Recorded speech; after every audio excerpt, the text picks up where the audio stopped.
All right, so where last we left off, you guys were in the Caves of Hunger, playing cat and mouse with a gnoll vampire here and there, where Kaz had given him some very effective taunts, but he had slipped away down a hole in kind of bored out of one of the caves that you guys entered. The walls of that cave were very slick and very shiny, slippery ice, very smooth, almost like glass. And when Zira decided to jump in and to have a good look to see what was going on, and went for a ride down this long, dark cave, tunnel, rather. Sorry, I'm just trying to get you guys on this page here.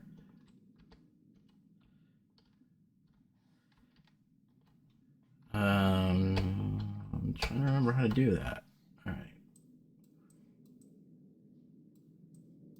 Why is it dark? There we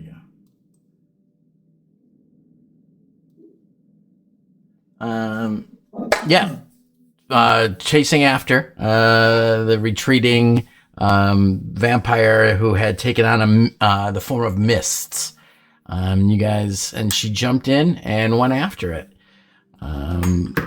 You heard her kind of giggling and laughing as she slid down this ice shaft. When Zira, you went faster and faster, picking up speed, and as it came to an end, you saw that it had a lip, which launched you up into the air, flying through the air for a good 10, 12 feet before you saw a large pool looming before you as you started to come down, and with a splash, you landed in a pool of hot water. Not enough to burn you or scald you, but like a very hot bath. And as you did so, you saw below you moving large blue shapes and kind of giving off almost a light to them beneath you.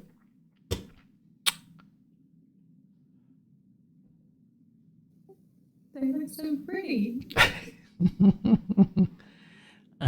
With the splash and whatnot, they immediately begin they start to turn towards you and start to move from the slow circular pattern that they were kind of moving under the water, and begin to come surfacing up. You can see them starting to come up towards you. And with that, I need you to roll initiative, because these things don't have a whole lot of other than food.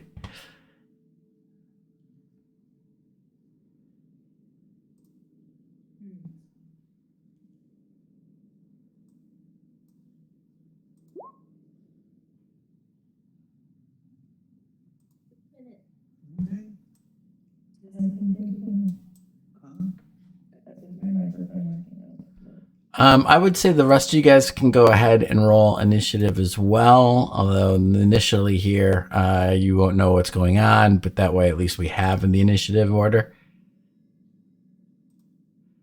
And Thay, I'll do yours for you. If you're not, Okay. You're in there. No, I'm sorry, you are in there. You are in the game. Yeah. I didn't see that. Waiting for the character sheet to load. It's taking forever. Can you hear me? Mm-hmm. Okay. Awesome. I'm muted so that it's not coming through you. Initiative. Not a disadvantage. Oh, thank you. I do this on a laptop. It's bizarre. I don't know how you ever did this on your tablet. Ooh, I actually got a good initiative for once.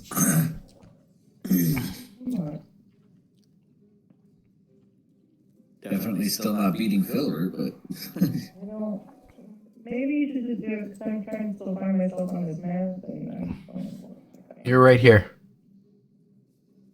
It's all black. I did. There. I should have forced moved you. Okay, yeah. Yeah, thank you. You're welcome. Sometimes the controls work. Oh, I meant to tell you, guys, I told Rebecca, they actually added a new feature to Roll20. I can now put doors in on the map that you guys can actually click on and open. Oh, wow. And I can actually put windows in to a building too. So Interesting. yeah, I haven't played with how that works yet, but when I logged in, it told me that. I was like, at first I was like kind of optimistic of them, considering, the writings on the wall. But then I remember that Roll20 gets used for a shit ton of games, not just D&D. Yeah. Yeah, I mean, I don't think D&D's obviously takes up the lion's share of the users, But they can't stop people from using it for D&D either, No. I mean, it's gonna they'll take the rules and stuff out, but if you put all your own stuff in, you type it all in, you can play whatever you want.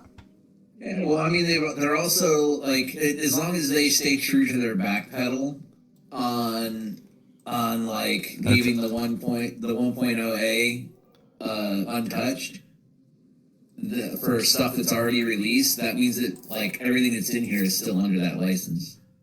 Yeah. For 5e, it's just going forward in newer editions. No, you won't be able to. That's a big if. Yeah.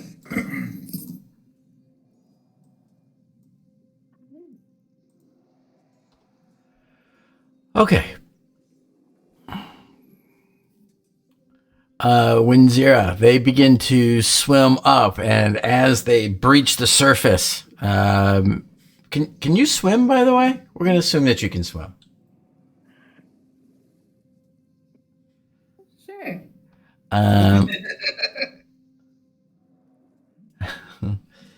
You see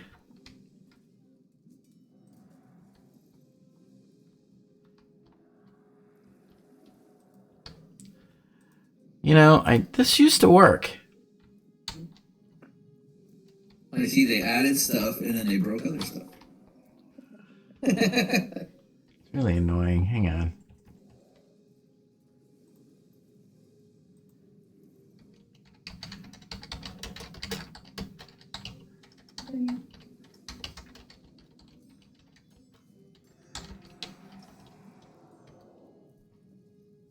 Hold shift and double click. Yeah, I know that will open the character. Okay. It'll be really dark right now. See what it looks like.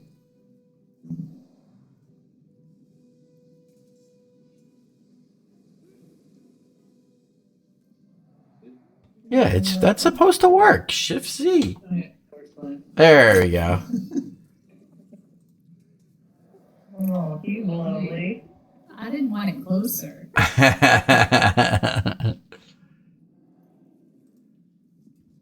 And it swims and breaches the surface with alarming ease of movement through the water.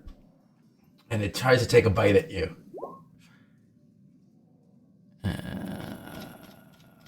Yes. Which unfortunately hits you.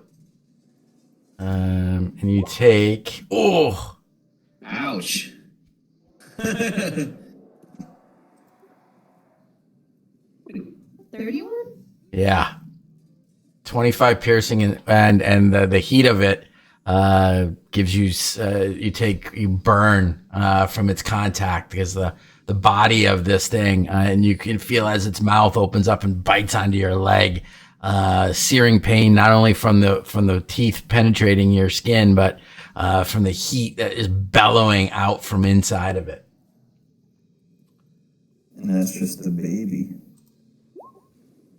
The other one comes up behind you, and because of the way that it violently grabbed you and pulled you, it actually pulled you out of the grasp of the teeth about to snatch on your leg, and you got pulled sideways, and those teeth clamp on the space where you just were.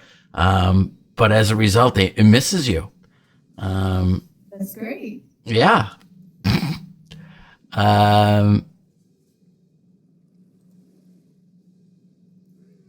You get a turn now, and then we'll open it up to everybody else in the order. I do get a turn.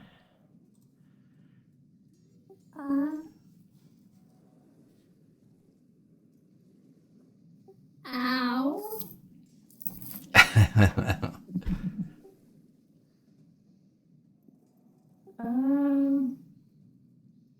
don't like it down here. It hurts. I'm gonna cast Dimension Door. Okay.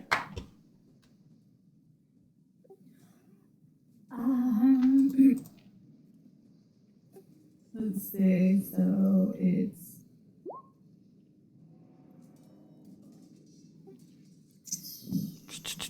any other spot within range. Why doesn't it? Okay, so it's only verbal. So yeah, so you're able to do that. So you're in the water, holding on to your loot, maybe using it as a flotation device. Yes. Wow. I'm trying to think like when Zira. Zira's in pain. She doesn't want to be here anymore. She's gonna go 500 feet straight up.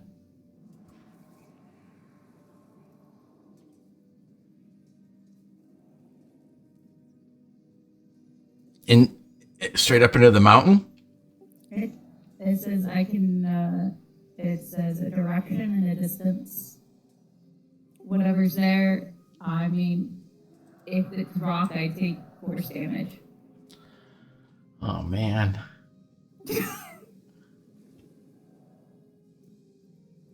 and it fails to teleport you.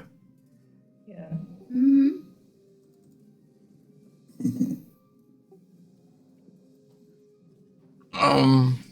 Okay. Hang on a second. I mean, if you know the spot that you would want to teleport to, you would have to just pick a direction. Yeah, but Zira's not that intelligent. What are you talking about? She can read now. I can read now.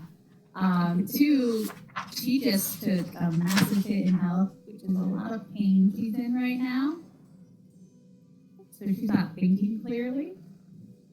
So she just wants to go up and away.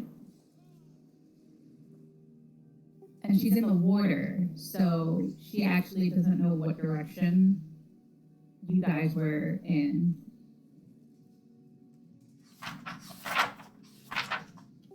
So her only sure way is up, because that's where you guys were, somewhere up.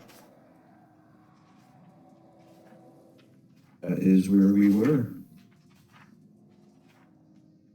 I don't know feet and distance. I just learned how to read like yesterday.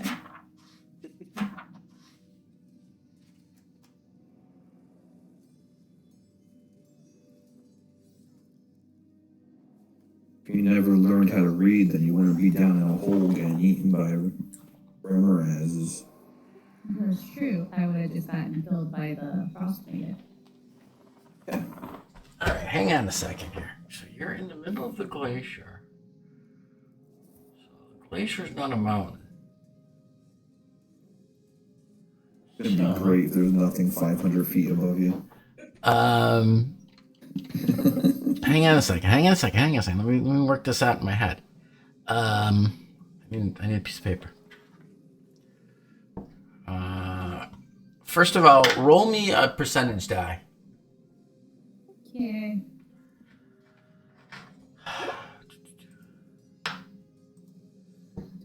Okay. So you're not very lucky.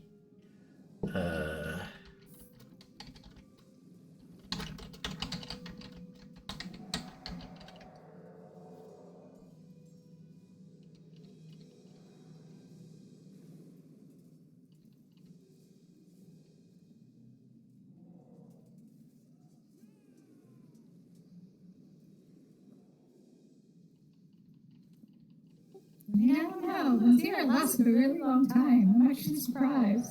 Yeah, it's pretty lucky.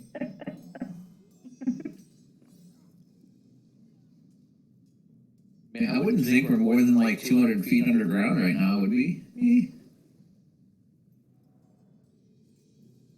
Well, it's how high the glacier. Remember you walked up to the face of the glacier like a cliff, and it cracked open. I'm trying to figure out something here. Hang on. You went down 230 feet. Oh no, that's a different thing. Never mind. That's something else.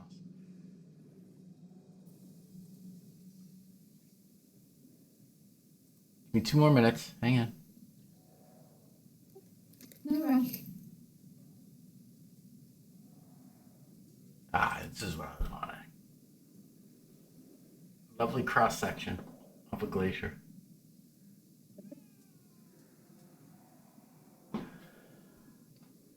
All right, so you guys have descended.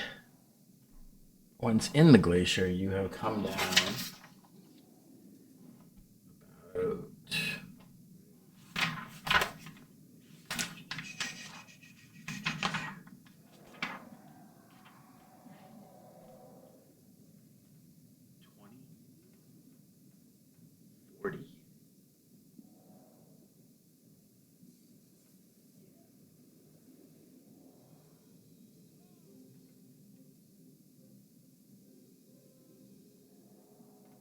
So you're down 90 feet from where you came in. Glacier above goes up 300.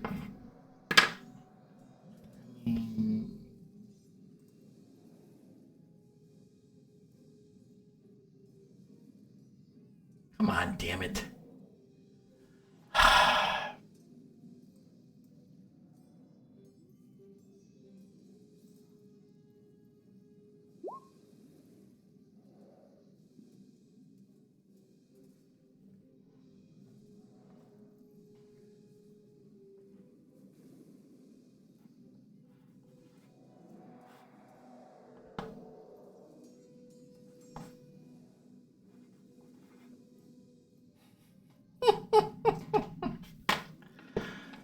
Wow. Okay. Unfucking believable.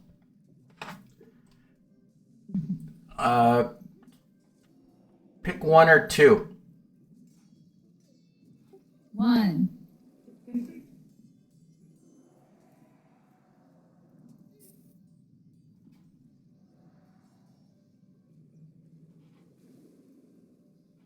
Okay.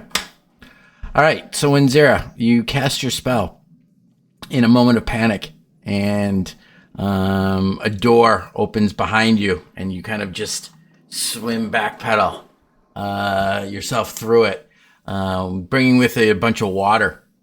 Dimension door. You have to be willing, right? You can also bring one willing creature, right? Yeah. Okay. So as it does, you push yourself back through it, and you are slammed with this absolute cold feeling as you find yourself now actually going from water, and the water starts to fall, and you are now actually in the air. In the night, the wind is howling and whatnot, and you begin to fall. You go into free fall.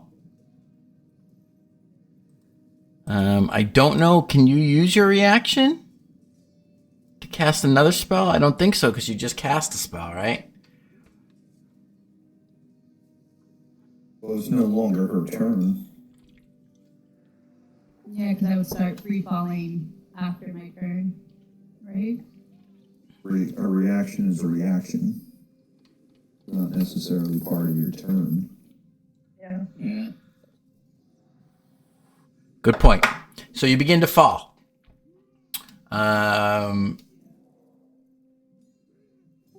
Give me an athletics check. Or I'm sorry, acrobatics.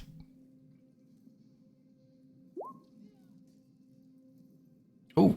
So as you begin to fall, you're able to kind of use the wind currents and whatnot are starting to buffet you, but you contort your body in such a way that you actually are able to turn, and now you can see where the ground is rushing up towards you.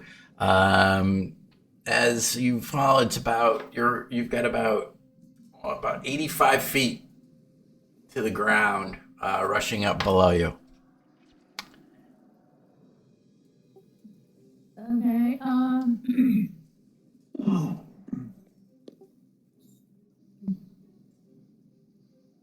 I will cast Feather Fall. Okay.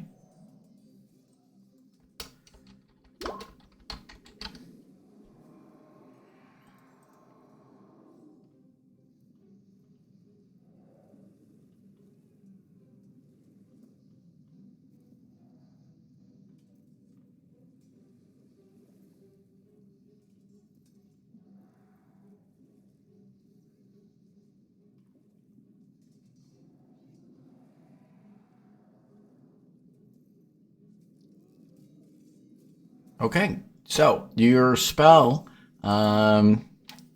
takes effect, and you begin to float down gradually. And it's going to take you a little while to float, so we will stop it there. Your turn there. Filbert, you have heard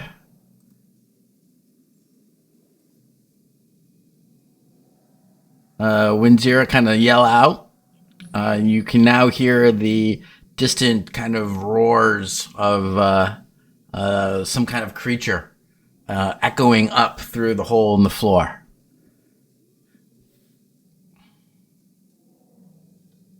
All right.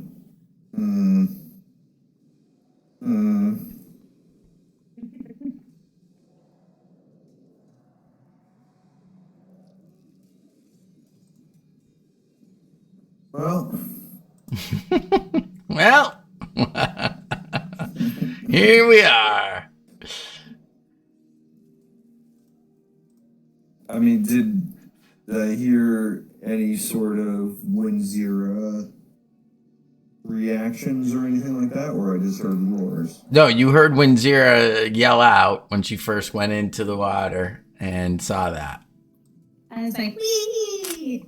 Oh shit! Oh.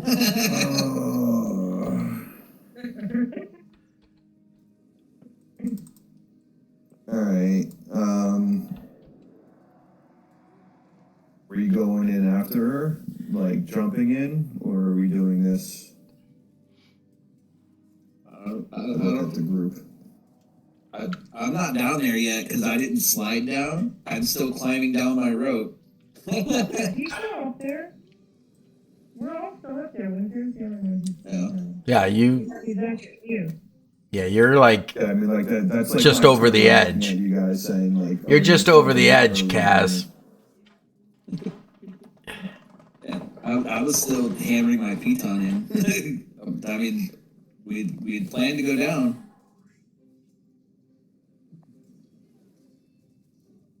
We can't just leave her down there. Yeah. I mean, we could, but it wouldn't necessarily be the right thing to do. I hope she's okay. Those creatures sound really large.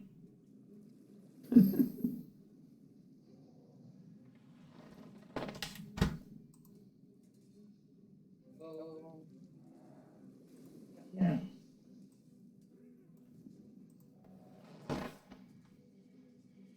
We are going to use cast the stuff when he's doing that. Whatever it is he's doing.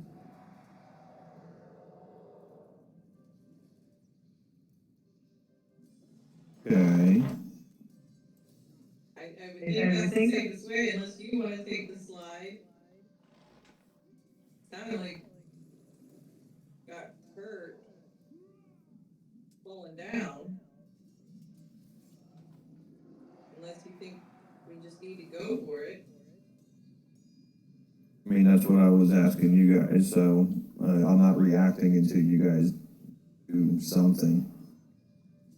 And I didn't want to just jump right in there. be honest. I mean, I Being- already. Being somewhat sane. Yeah, I mean, it's Filbert. He has a respect for death. Yeah, I had already started hammering in the piton before she even jumped, I believe. Yep. No, you had gotten them in, and Yeah. your piton's in, your rope has been tossed, and you've started your descent. I mean, yeah, I'm going down the rope. You guys can follow me on the rope, or you can jump in. It's up to you.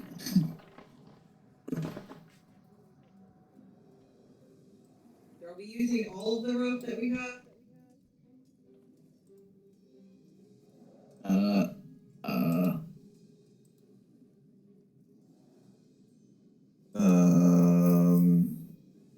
I would imagine, right? I mean, I just tossed my rope down. Yeah, You guys want- there's a 50-foot rope length of rope down the hole now. We have more. Yeah. Have it ready if we need it.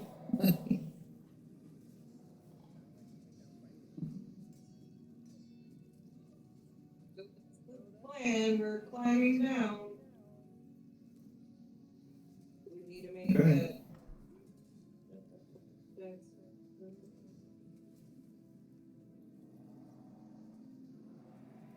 Hopefully your pitons are in there correctly.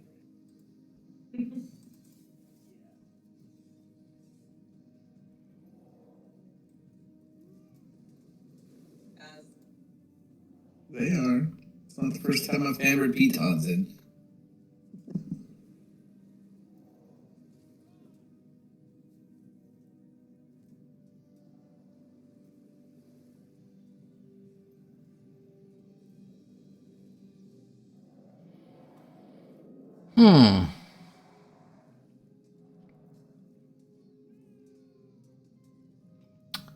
Well, that's weird.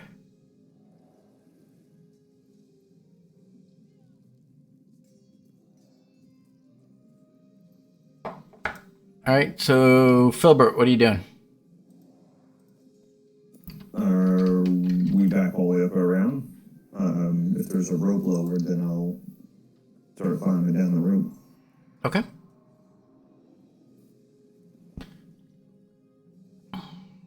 So with a rope, your climb speed like that is the same as your walk speed.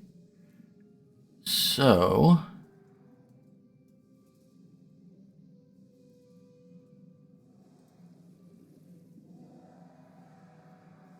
oh, that's what it is. Oh, that's too bad. All right, so So I would move and bonus action dash to get as far down the rope as I can.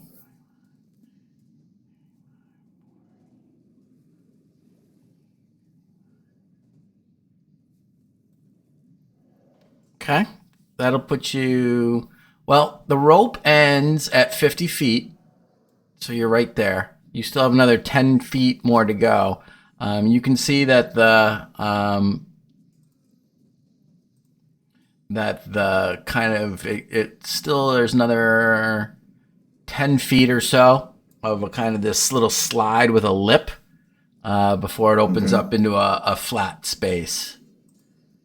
And you can now see from where you're at the angle, you can see into that space because of the way that the roof is. You can actually see beyond that lip, probably about 15 feet. There's some kind of pool of water with you see the heads of the creatures surfaced above these two creatures.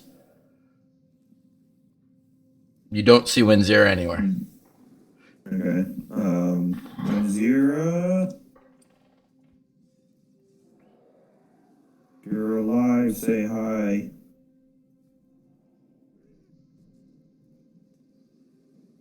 And I'll call back up to the group. I'm dangling here, don't come down yet. I'm gonna wait to see if I hear anything from Winzira. Okay. What's your held action? Well, I'm hanging on to a rope, so there's not a ton I can do.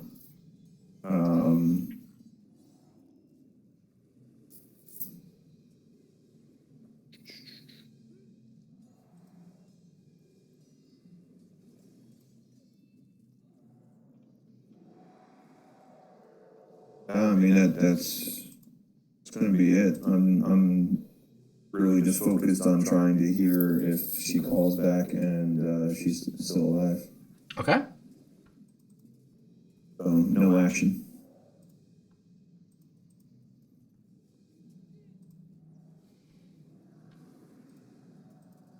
Okie dokie. Kaz. All right. Do you need more rope?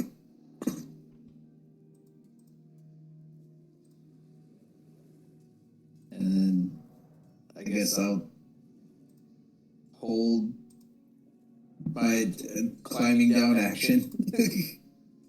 He said to wait.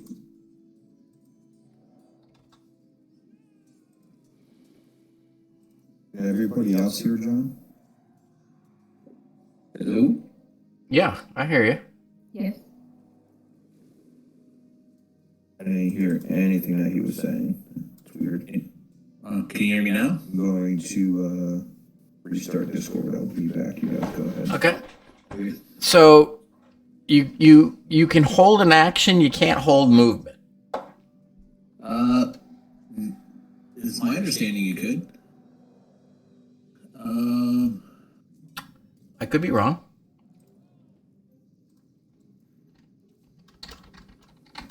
It would be like the dash action.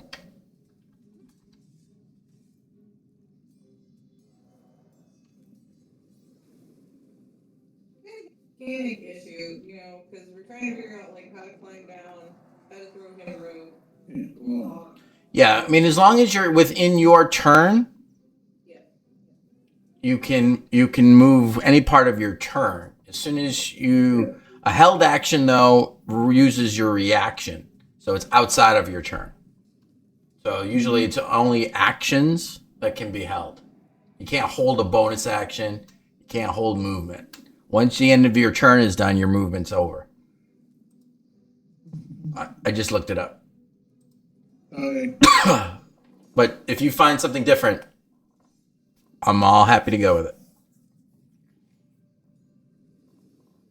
I know in earlier editions you could potentially hold your movement, and I know that was I remember that being a specific change to 5e.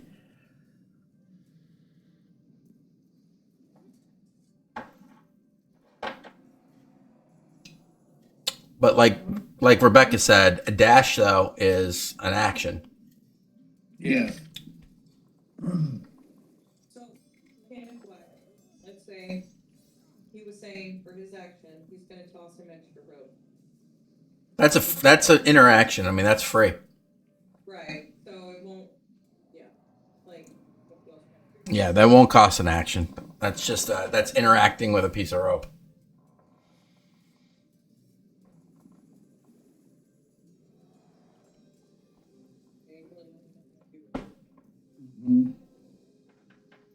And I'm assuming that he yelled up, to you that it was only 10 feet.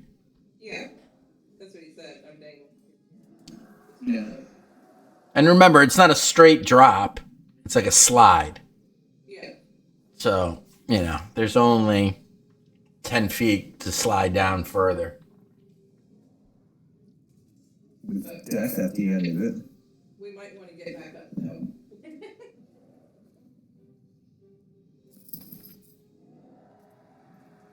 You're just gonna leave me down there and see how it is. Well, I'm looking for you. Yeah, can you hear me now, David? Yeah, now I can hear you. Okay. But no, I had yelled down, do you need more rope? And then I was just holding my action to dash down the rope again. If you say Gotcha. I can go. Well, I had yelled up that I'm waiting to hear from Winzira.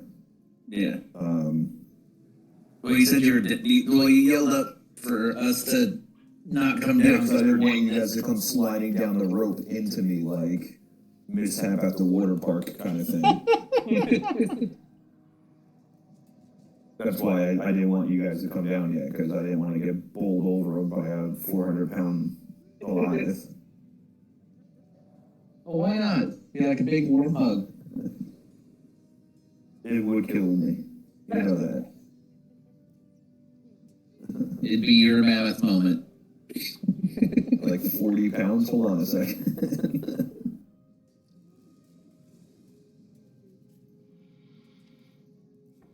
And 42 pounds.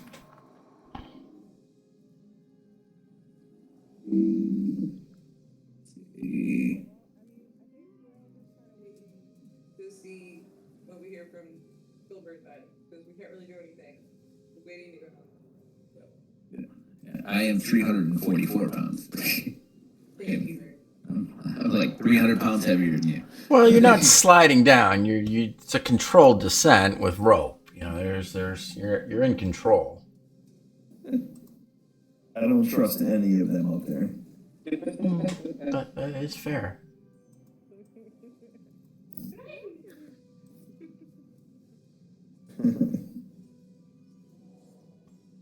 So, if that's the case, if I don't hear anything back from Wind Zero in 6 seconds,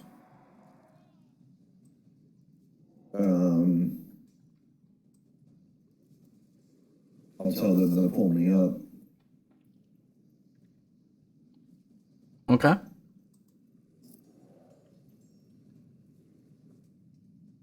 All right, so Kaz, you want to do anything else, or just holding on to that, and then Thea, do you want to do anything?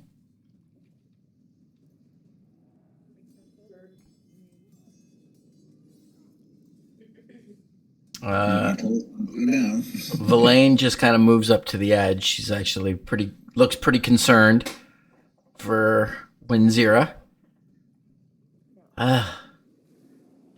Like I must say, I have grown to like that little goblin. I truly hope that she's okay, and we can't leave her to die.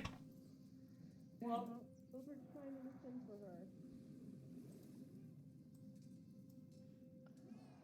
her. Okay. Waiting to go from them. All right, Filbert. So you've waited 6 seconds. All you've heard is noise, the noise of the creatures. And they have kind of begun to climb up out of their pool Oh, hell no. and move towards the upward tunnel.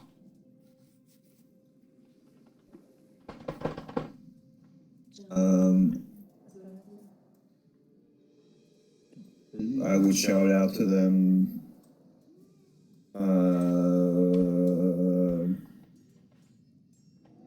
Coming up, and I'll grab onto the rope really tight, and with my boots of the Winterlands, I'll start making my way back up and waiting for a little turbo boost, hopefully.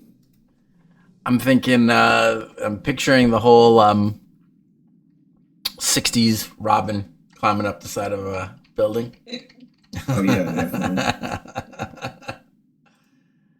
They just need like Sammy Davis Jr. or some other cameo to like pop out of the wall Nice. and make some corny pun and then go back into their room. All right. Well, they pull you back up. In the meantime, Winzira, Yes. you are finding yourself at night on a kind of a it almost looks like tundra. It's a little bit rougher than the tundra like on your approach to here, which was pretty smooth and windblown. This is more craggy and boxy. And as you begin to continue to descend, you're after that whole thing. You are been descending for now about 12 seconds before you touch down on the top of the glacier. Okay, cool. It's cold.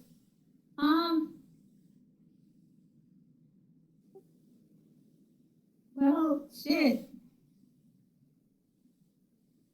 I'm gonna use my last 4th level slot to upcast sending, even though I know it's just the slot I'm using. Mm-hmm. And I'm gonna send a message to Verlaine. Okay.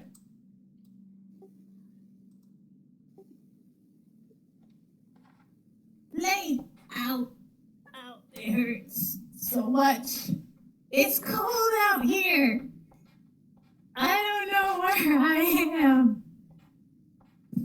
I think I might be outside. Help. Is that up?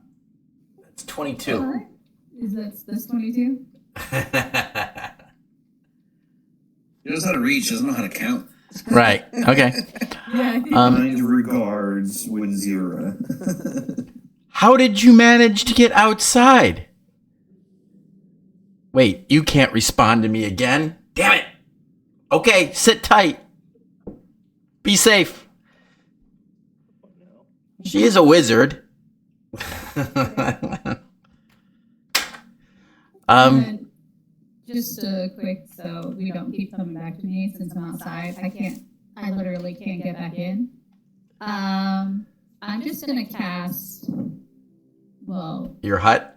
my hut. I'm gonna ritual cast it because I don't have any 3rd or 4th level slots left. Yep. And then I'm just gonna stay there 8 hours because I'm out. I'm tapped.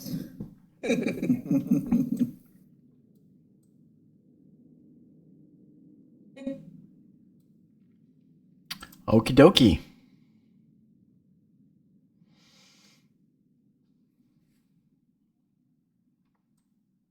No, we're definitely not here. Rebecca, look at your screen. Do you see anything? No. Interesting.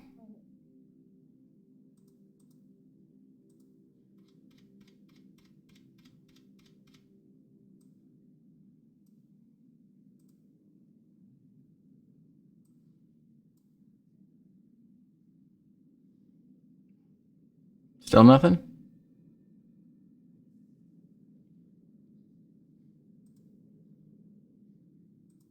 I just see myself in a place.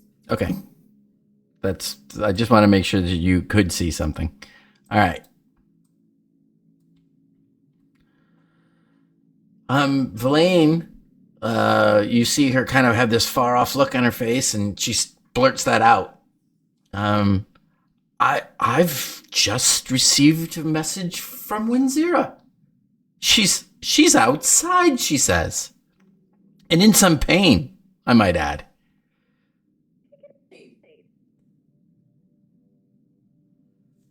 Hopefully not through that tunnel that was just down there, because that's a pretty shitty tunnel. No, I believe she's outside of the glacier. It's crazy talk.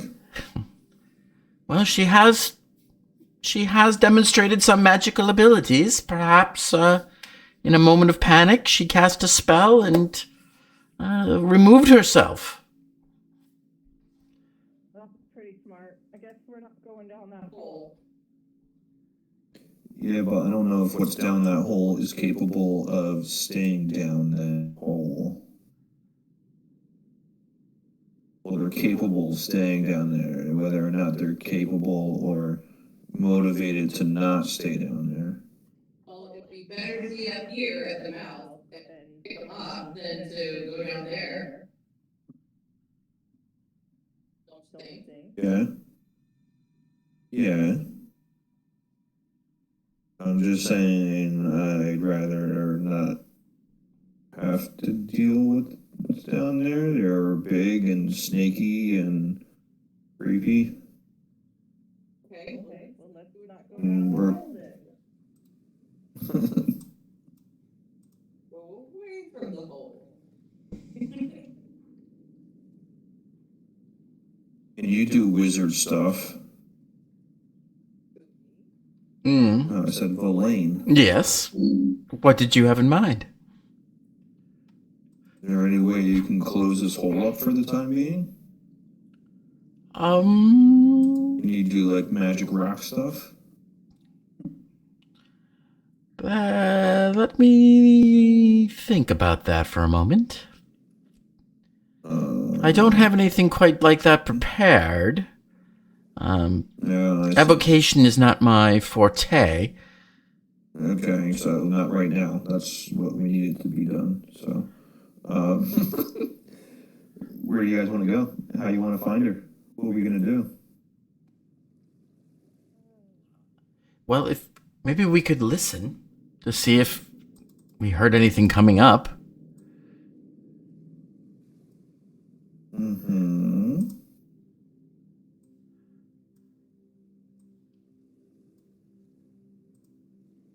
I will devote my attention to listening.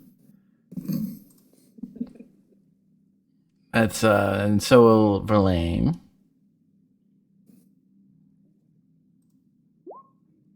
And I will just stand at the edge, holding my action to smack anything that gets close enough. Go ahead and give a perception check.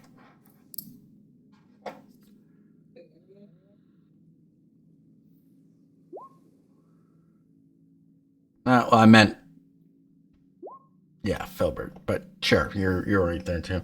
Filbert, you hear kind of some growl, like kind of similar growls that you heard going down, but less of them, and then you hear splashing. And it comes echoing up. It's kind of distorted because of the echo coming up through this this ice slide kind of thing. But you distinctly hear loud splashing. And then you don't. Loud splashing. Yep. And then you don't hear. And then you hear far less. You hear a couple more kind of growled yells, but.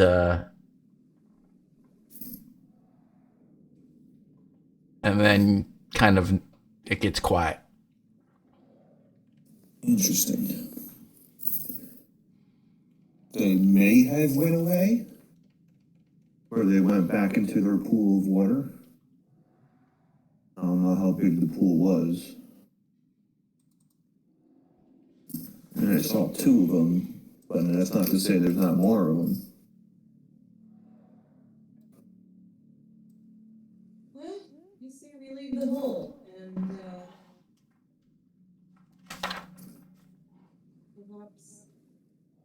Should we try to find Winzira? I don't know if we can get back outside and in and around without the Frostmaiden getting to us.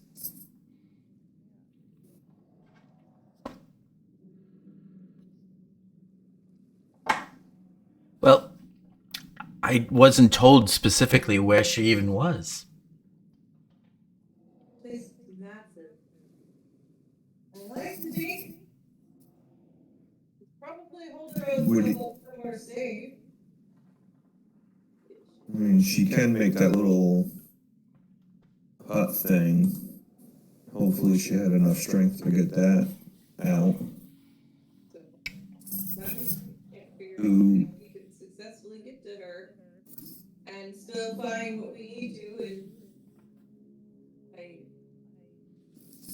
I'm not feeling so strong myself, but I was hoping that down there would be a place we could rest for a short while. Not down there. Yeah.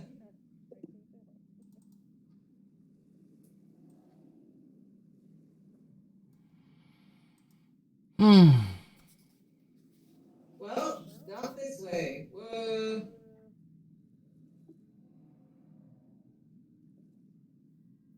So I suppose we should keep moving then.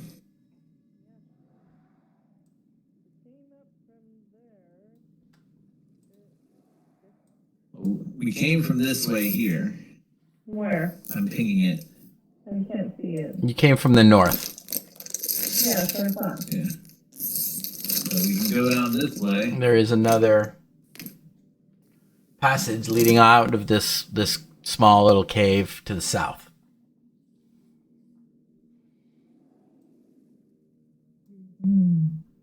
Well,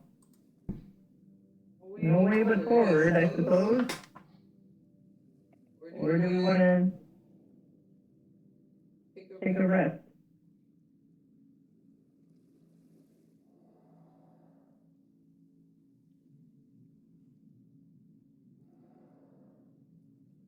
I mean, a rest would be good, but I don't know if that's a good idea. Let's go. Too many variables. I can't decide. I guess we'll trudge forward. Would you like me to go ahead? Yes, please. You are the one that's least has the best chance of not being seen. Hey, is my brick supposed to be this hot? Brick is really hot. I'm gonna stealth up ahead, Mickey. Okay. Yeah. All right. You make your way down that corridor, Filbert, with your boots and with your goggles of night vision there. It winds around a little bit, and about 30 feet down, you come to a spot that you see kind of more. It's not a slide at all, but it's kind of like rough, almost what you're familiar with now, some of these kind of jagged kind of descent that almost become like stairs leading downward. You can kind of see from your angle there that it runs down to probably about here and it starts to level off.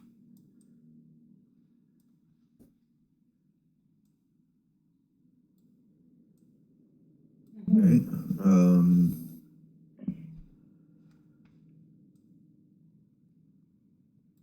We'll continue forward a little ways.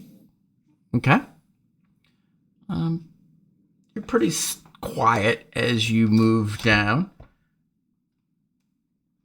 You get down and you can kind of see that the passageway starts to open up. What it appears to be another larger opening, kind of like some kind of like rough cave.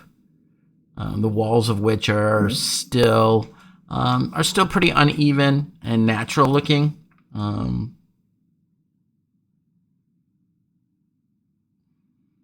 You can see that the tunnel opens up and the roof kind of expands upwards as well, to the extent of your vision.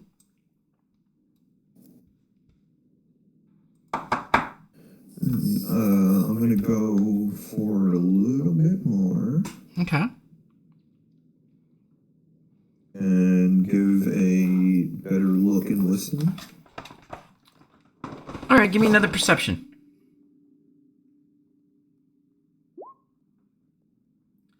You can see you would estimate, based on your cartography skills and being able to judge distances pretty well, that the roof of this cave is probably about 40 feet high. On the far wall, it looks like just at the edge of your vision, and it's a little bit difficult to make out, but it looks like there is a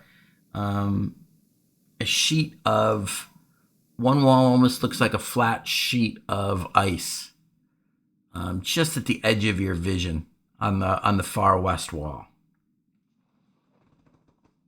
that doesn't look the same as the rest of the cave. Okay.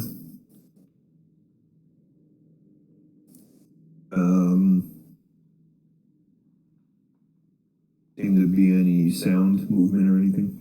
You don't hear any sound at all. You've been very careful not to make noise with your footfalls, and been pretty successful with that. So you don't hear any kind of echoing or anything at all like that. Just the kind of the general movement of air, but you don't smell anything or hear anything, and nothing in your line of sight catches your attention.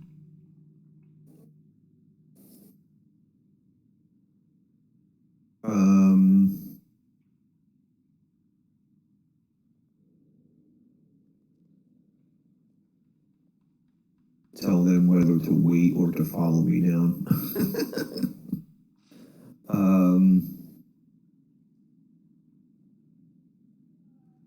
And I'll head back up, let them know what I found. Okay. You all start to see, as you're waiting, probably with a bit of anxiety, you see Filbert kind of come back and reemerge out of the cavern tunnel that he had gone down.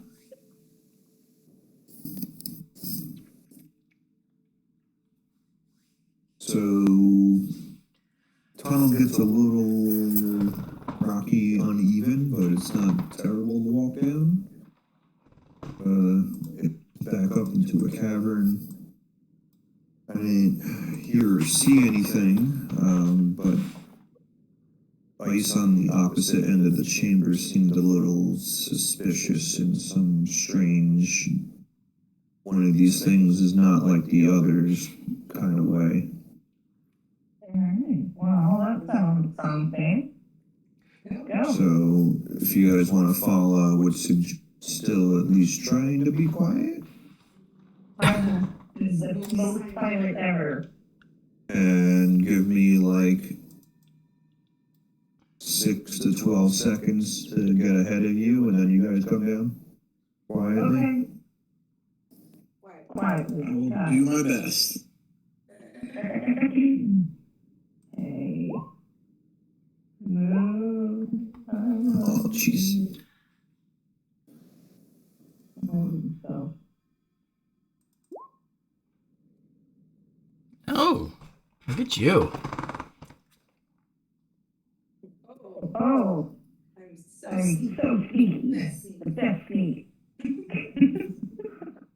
Very Trying to make Silver proud. Let's see here. Yeah, that's what I'm talking about. I am so sneaky.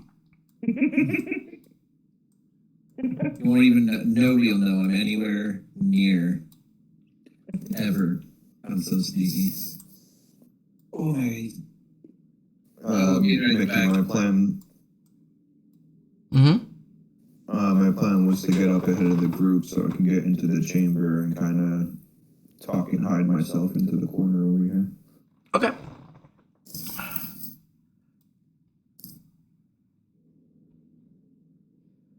And I'll have my bow out, obviously, and I'll just wait for them to catch up. Yeah, so you can see that kind of different ice that makes up this wall right here at this point now from where you are, Filbert. And as you're watching and looking and waiting for them to come down, you see that something dark and humongous is shifting and moving behind the wall. You almost see shadows, and then they start to look almost like tentacles waving through the ice unimpeded. You become aware you are not alone inside your mind. Never. Somehow this thing behind the ice has penetrated into your consciousness. It feels otherworldly as it's wormed its way inside of your mind. Okay. Sure. I mean, what am I going to do about it? Get in there, obviously.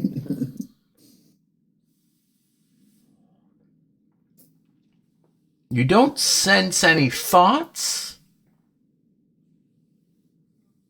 but you feel its presence inside of your mind.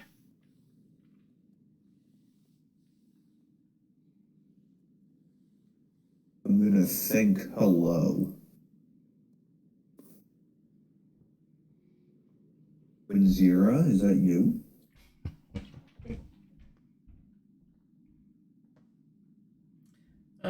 You're not really feeling any kind of response.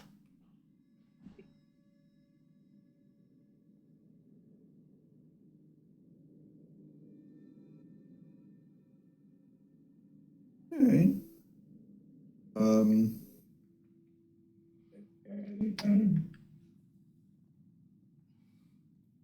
You can't quite make out from where you're standing either. You can't quite make out a whole lot of that face.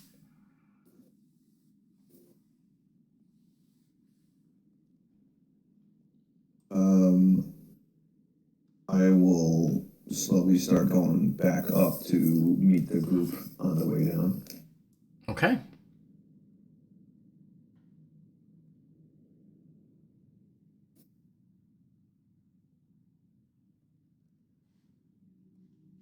I'm guessing probably around there somewhere.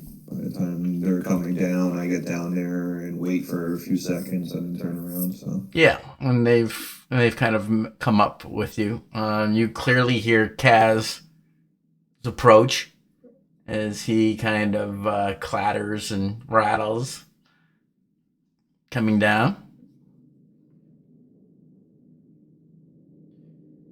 Well, Master Halfling, what have you discovered? There's a weird puss thing behind the ice, and it was in my head. In your head? What did it say? In my head. It didn't say anything. It was just poking around. Lovely.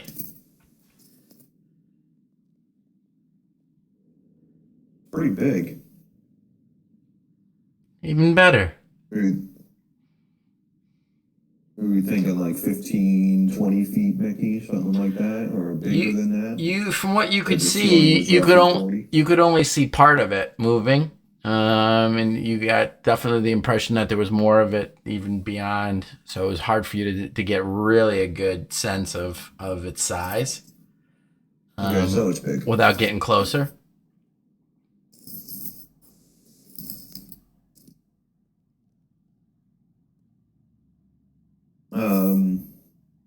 Did I get a hint of a possible opening and tunnel this way, or is that just the way the wall was shaped over there? Yeah, you didn't see from where you were. Yeah, you would have been able to see that it was just kind of an alcove, kind of a indentation in the cave. There was no other exit. Okay, yeah. From Just there. refresh my memory. So. Yeah. So It did look like there was angry- you did see kind of an opening that looked like it was heading towards the south.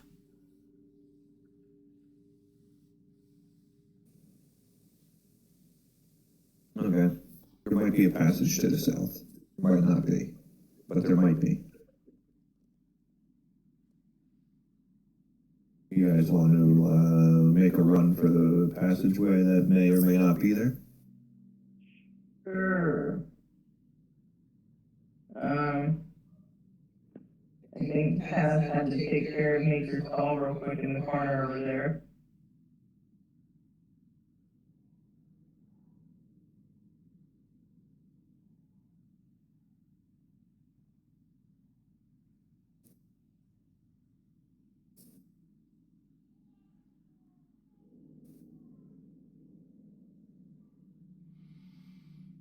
Hmm.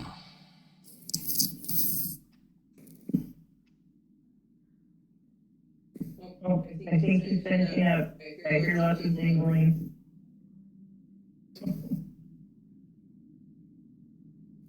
Man, I hope they get out okay.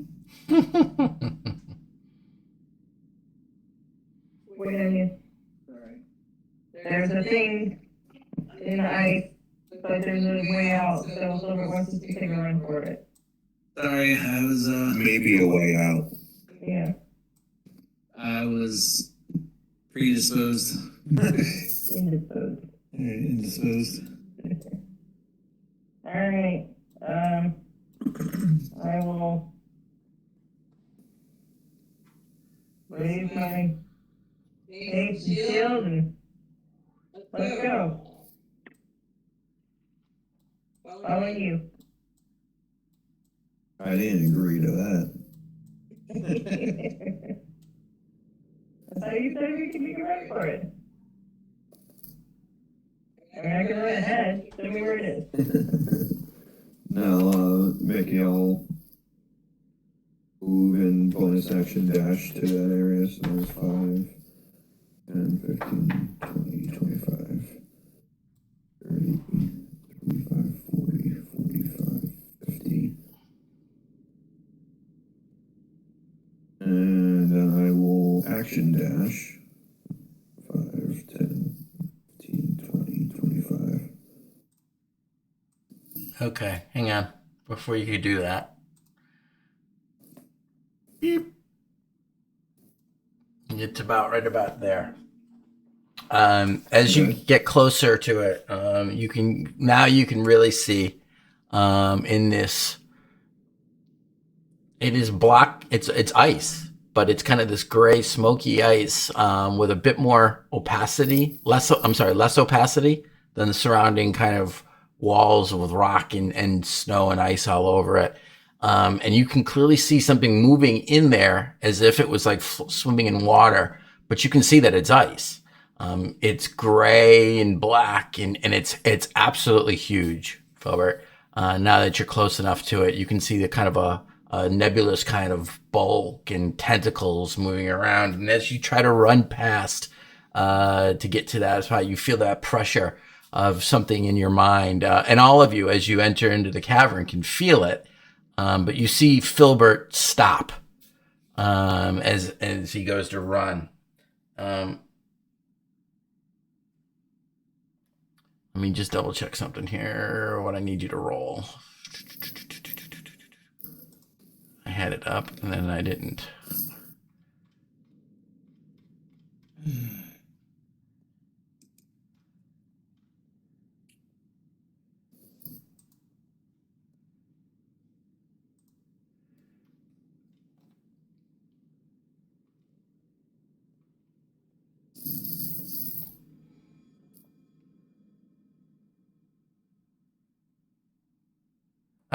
Give me a wisdom saving throw, please.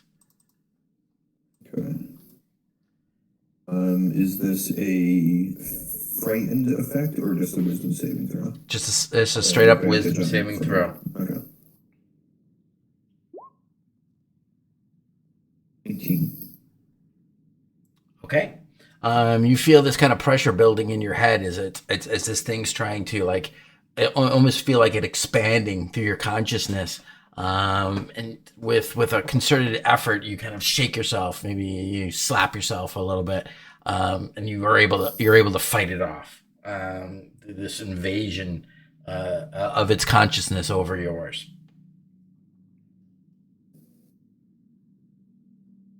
So that would have been my Nope. my move and my dash to there. Yep. So you can get down to here. But You'd have the rest of it. Still have the rest of it. Yeah. It wouldn't. Okay. You're continuing to move as you're going. It didn't stop you dead. Actually, it was right here. Yep. Whatever. And I'll call it out. It tried to hurt my brain. And I just keep scurrying along. Okay. Going to follow them. Vlaine gets about there, and she stops. briefly, and you can see her grab at her both hands up on side of her temples, as she experiences a similar and she like pinches her ear and shakes her head violently and rushes past. I need a wisdom save for you, Thea. Yeah. Really? Wow. Yeah, I'm gonna use my luck for that. That's nonsense. Okay. Okay. Come on. Let me roll point. Thank you. A little bit better. All right. So just as you starting to feel like you're almost drowning in this pressure, and you feel like you're almost losing consciousness. You're able to shake it off at the last moment and press and force the consciousness trying to invade your mind back, and they're able to continue. Creature. Kaz, are you supposed to be small now? I'm sorry. Yeah, I am. Okay. I just finally zoomed in enough on the map to actually realize. All right. Oh, I guess I will move forward. Yeah. So as you get within 20 feet, you also feel that pressure grasp you mentally, and I need a wisdom save. This is not going to be good.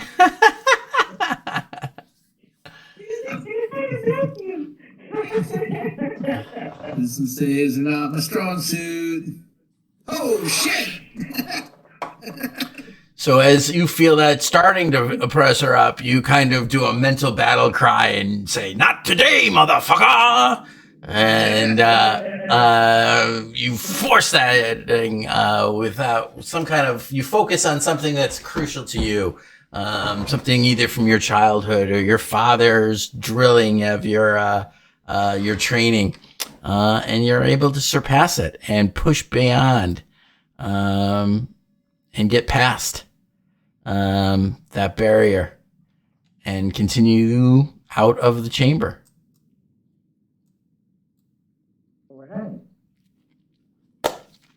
Fuck you and your tentacles, bitch.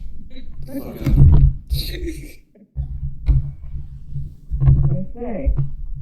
This is D&D, not hentai. Oh. Or Call of Cthulhu would probably be the closer of the. The game where if you want to live, you need to make yourself not able to read anything and run really well. They literally track star. 0.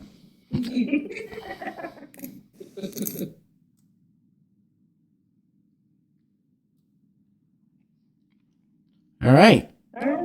Thea, you kind of rushed ahead, maybe trying to get the hell away from that thing, and you kind of pass past Filbert, and you see that the tunnel that you've run down actually branches. One continues on straight to the south, and then there's a wider passage that branches off to the west.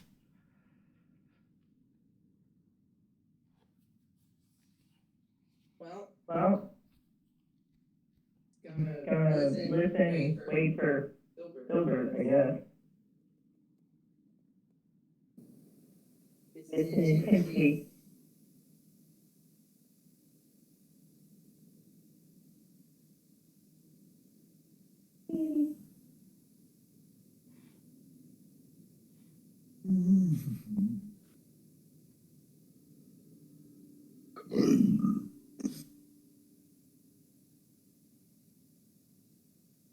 Filbert, which way do you think we should go?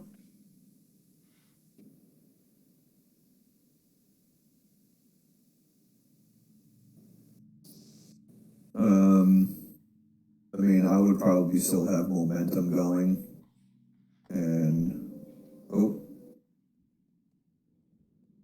oh, he was good. So you look into that cave, Filbert, and every surface within it, if this cavern that's about 20-foot tall ceiling is polished to a mirror finish, such that you are faced with countless distorted reflections of yourself on almost all of the walls all the way around it. It's very disorienting. Your head spins as you try to keep your bearings, looking in there. However, crouching in the middle of the cavern is a gaunt knoll with ravenous eyes.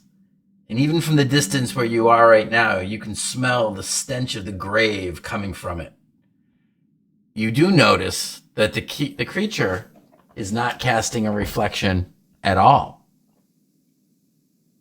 Oh, yeah. I get it.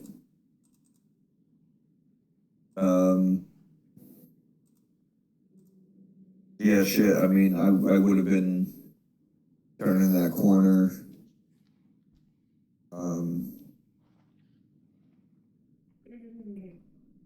I would just take a shot because my bow would be out.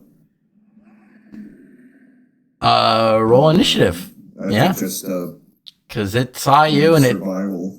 it cackles laughter as it sees you. So go ahead and roll initiative. Let's see who reacted first.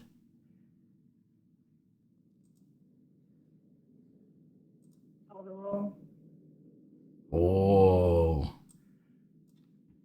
Everyone else can go ahead and roll initiative as well.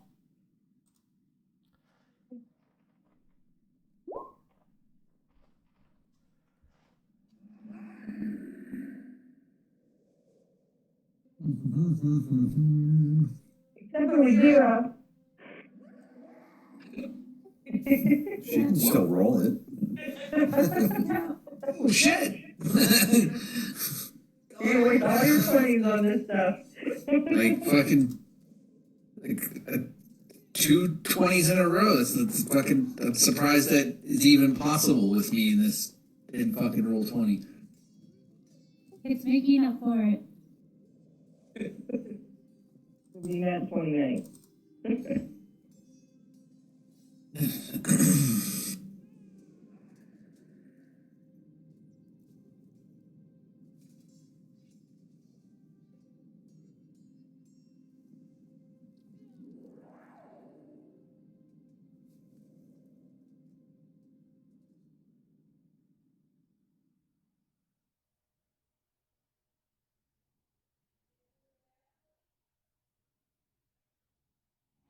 So as it laughs at you, and you go to pull out your bow, you can't help but lock eyes with it, Filbert.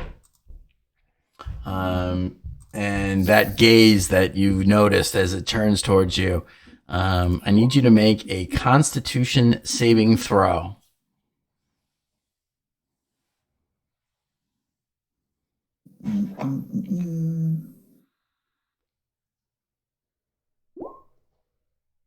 All right. Wow. So you make your save. And you can kind of feel almost kind of being ill. But again, you find it within yourself to tear your gaze away quickly enough that the effect does not last and linger on you. And it sees you and it sees your bow. And it remembers your bow. So it actually, 1, 2, 3, 4.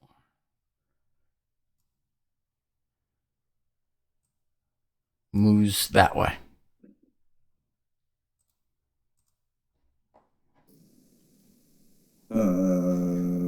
This way? Yep. Okay.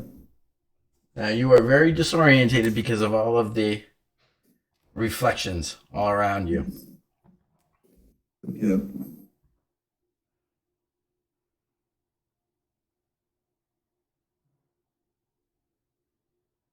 Um, are we sticking in initiative order or? Well, you have one round because you were there, and then yes, Okay. and then from there we'll go. So I will, bonus action, study aim, and I will hold my action to shoot the knoll or something similar if it appears in that room, and I'll call out to the rest of the group to hurry up past me. The vampires close by. Okay. Kaz, you're up. All right. I will. So I guess I heard him yell that the vampire was there, which means I'm fucking whipping out my axe and I'm running forward. 10, 20, 30. And then I guess I will dash 5, 40, 50, 60. I want this fucking vampire. 40, 50, 60. Okay. What? So 5, 40, 50, 60. It was just a. Well, because I was at 30 and then it was 35, 40. so Kaz, as you rush into the room, you're seeing now. You see yourself and Filbert and all the walls all around you. It's very disorientating. But what's your passive perception? It is 15. Yeah, I would say that, as you're kind of looking around and reeling and, it's like a Where's Waldo, suddenly you do catch the sight of the knoll vampire down this corridor. All right. Just at the edge of your view, you can kind of see him crouched down that corridor. All right, then I will yell out. I'll like, there you are, you cowardly bastard. Get over here. Which you kind of hear one of those like hyena cackles. I'm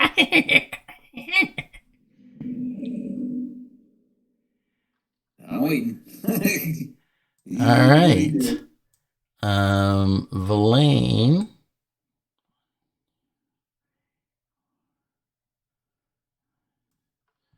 Moves up.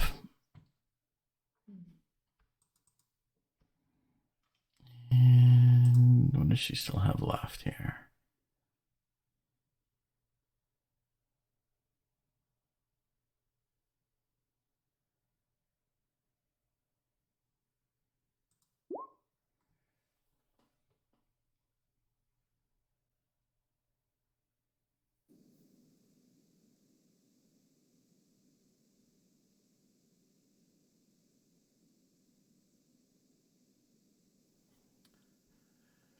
Oh, what does she change into?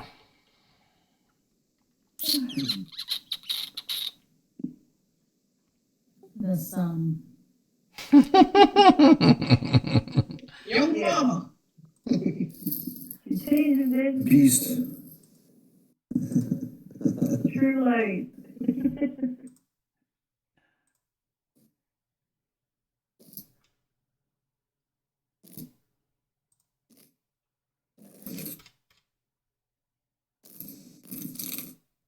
Hang on. I'm looking. If anybody wants to make a suggestion, I'm open to it. Bear. Dragon. I mean, Firebolt. she can go really high. Ooh, how high? It's for laugh. She can't go that high, but she can go up to an 8. I mean, beast wise, that's pretty much anything. Level 8 or CR 8. Is it just a beast? Yeah. You can get the final changes to a dragon. You can. Well, Is a beast though? Is a dragon a beast, or does it have to be the type, the actual mechanic It has type to be the beast? type beast. Yeah, that's what I True, thought. true polymorph. You can get dragons and shit. Yeah, that's what I yeah. thought.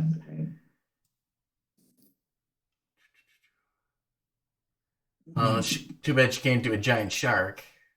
That wouldn't be very helpful. Ah, this will work because she just saw him. All right, hang on. So suddenly, Elaine's The new form can. What's that?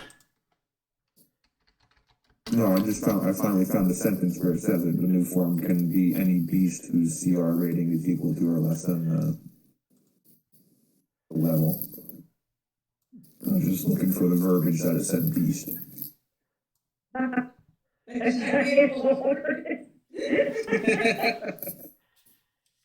Hello.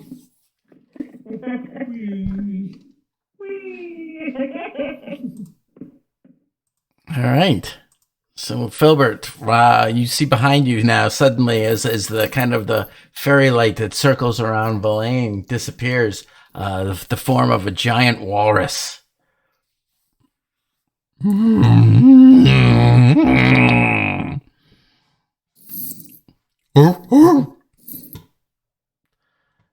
All right. All right then.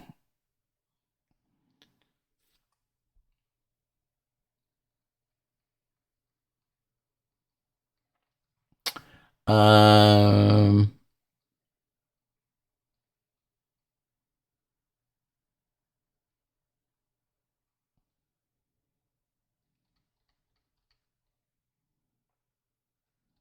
Trying to think. All right. So Thea, you go. Because I didn't take I didn't do an extra round for the vampire Filbert, so I'm just modifying that first round because there's just the two of you guys in that room. Otherwise, he would have gotten to go again. All right, so Thea, you get to go. Yeah, 30. I'm on like laptop screen. It's a little clunky. So,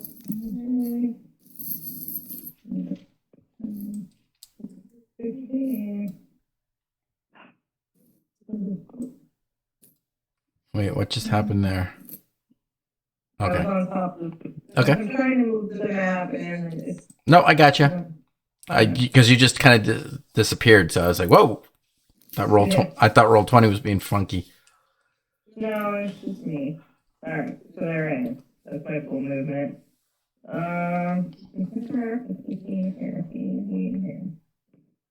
See if I have anything bonusy I can do. You did the dash action. Yeah. Bonus action is spiritual weapon. But hopefully it doesn't miss the way you guys use that. I don't have all the stuff.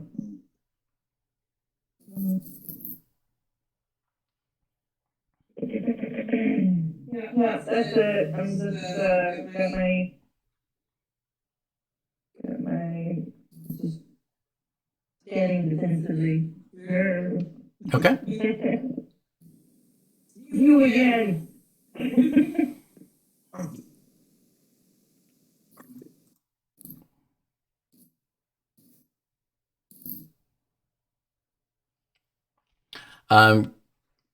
Kaz, it looks as you're taunting it and it starts to laugh. It tracks the view of Thea moving into the room, and you can kind of see it kind of like bare its teeth. And as it does, and you're watching it, readying your axe, its gaze snaps back to you. I need you to make a Constitution save as it tries to lock your gaze. All right. Let's see. Oh. Damn. And then seeing that you don't react, it snarls and it begins to retreat further. 3 20s in a row. I don't know. Roll20's finally trying to make up for all of the shitty rolls for this entire game. It's not over, Chief. Yeah. I don't know why we're not having any music. Okay.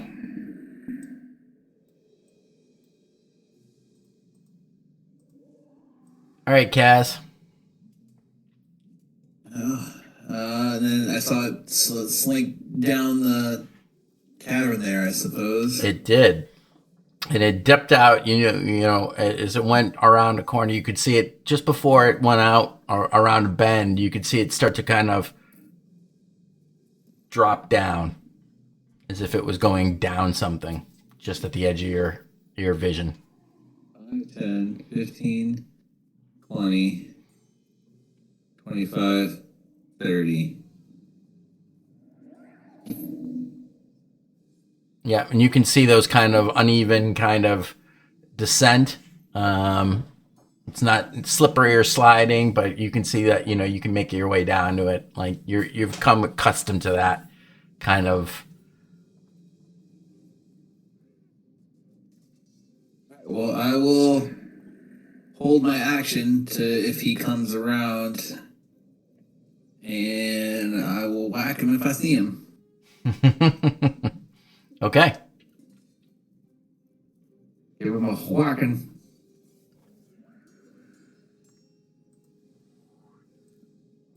All right, Verlaine in her giant walrus form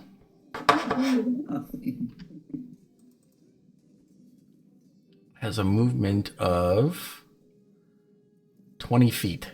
Yay. She's powerhouse 5, 10, 15, 20, 25, 30, 35, 40. All right, that's her movement. She just wants to get into some action. Squeezing. All right, Filbert. You see that giant walrus is kind of filled up the end of the passageway, and you see walrus ass being reflected off of every surface of this cavern. But you think that there's enough room that you might be able to slip past it if you so chose. Yeah.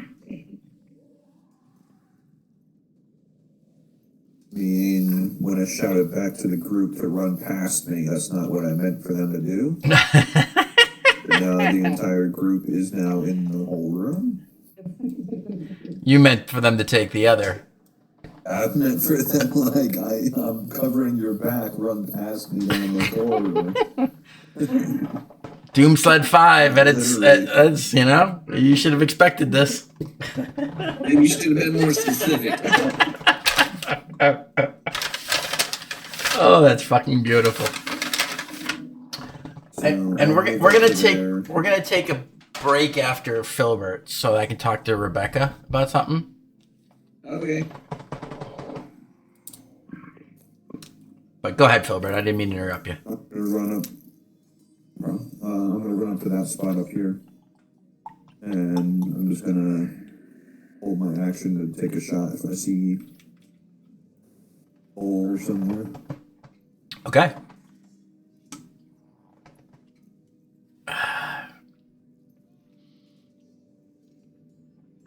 Actually, if that was really quick, so if you want to go roll, do something. Oh, she left. Okay. I'm gonna Yeah, cast she had Spirit easy math. Guardians. I'm gonna cast Spirit Guardians. And she's gonna cast Spirit Guardians. Is that on a specific spot, or are you casting it? No, It's on her. It's on you, right? That's right. Thank you. Yeah. I knew that. I'll show her how to put an aura up. Okay. And what do they look like this time? They look like angels of the night.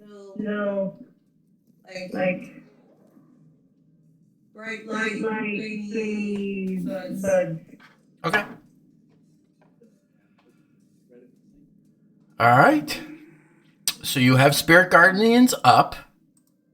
I can put the aura on her, John.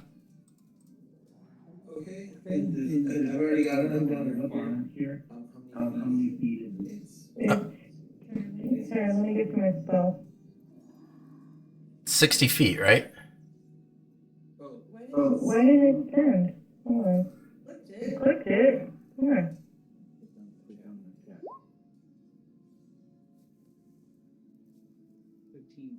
15 feet. Yeah, Okay. 15 radius. so you go 14, 15. And then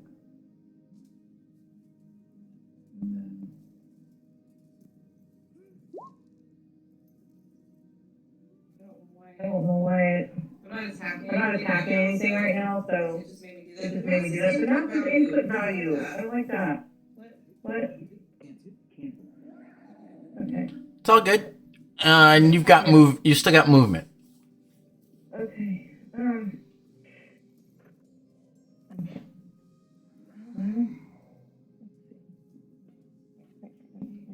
I just wanna follow cast. 5, 10, start to see around the giant water. Yeah, it's an ally, so you can move through the space. I know. I have this much real estate to look at the map, so it's like I'm spoiled by my double monitor, setup. All right, so that brings us to the top of the order again. So let's take a break here for bio, and let me talk to Rebecca, and we'll come right back. All right, we're back. And we're back! I don't even remember what that's from, but anyway. All right, so you guys see that. Yeah, fuck it. He would. 1, 2, 3. Kaz, he rushes forward at you. Right. Well, that would trigger my held action.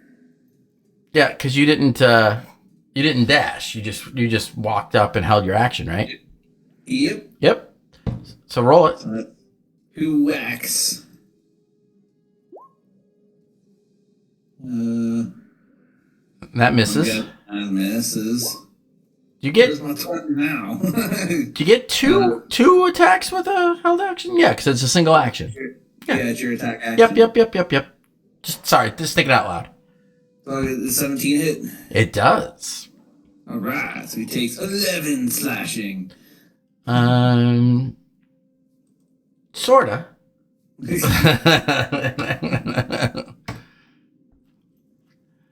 All right. He would take 11 slashing if he wasn't resistant to it. Yeah, if you had a better weapon. All right. I mean, I could have kept the berserker axe. That's true. So at first it takes a swipe at you with its claws. You take 11 points of slashing damage as these freaking nasty even for, a gnoll has big claws to begin with, but these things are just these long obsidian black looking things. And you take on your upper arm, it just rips right between the, where your armor, gap in your armor.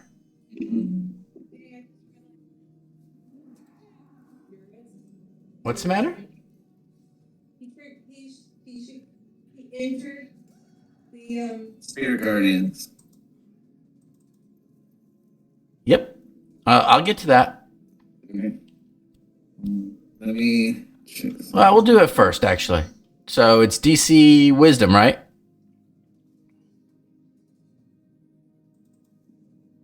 I think it's my reaction to do it. Never mind. He fails.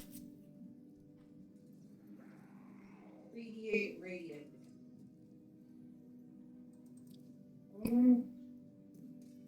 That's the 11. Yep. Okay. And it's radiant. All right. Well, you rolled it when you first cast it. Yeah, you already rolled it when you cast it. That was me like multi-clicking, but yes. I was like trying to put it in the chat, and then like I just kept clicking on it, and it like canceled like 5 times. I forgot that it was there. But yes, 11. So just as a quick commercial, my one drink tonight, well, it's actually two. Hershey's chocolate porter, Screwball peanut butter whiskey. Nice. For your Reese's peanut butter cup Boilermaker. And it tastes exactly like a peanut butter cup. Anyway, Nice. yeah, that's my one treat tonight. That and the monster that I had earlier. Okay, so he steps in and he goes to go slash it, and as he's slashing through, your spirit guardians like sense his presence and he starts getting all these little slashes all over his body, right? And you can hear him. He lets out this kind of like, and his eyes, Taz, as you can smell the stench of rotted meat coming off of him, flare brightly red, and he goes to sink his teeth into you. Oh, and he makes it. So you take 13 points of piercing damage and 8 necrotic, and your maximum health is reduced by that 8. Eek. Oh, jeez. And he regains 8.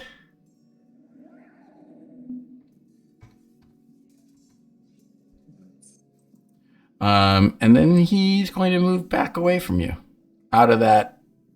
His speed is half. Yeah, I know. You don't go far. All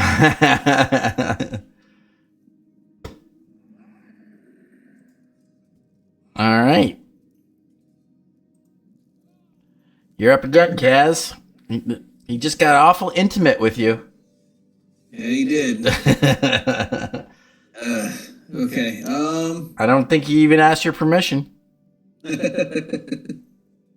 Nope. Ooh, that didn't feel so good. No, you got Weinstein. Yep. I will bonus action second wind, which is what So yum. D10 plus level, I think. D10 plus level. Their level, to be specific. Yeah. Yeah, D10 plus fire level. Dun, dun, dun, dun, dun. 5 plus 8. 13? No. Yeah, 13. And I will step up and take some more wax at him, I guess.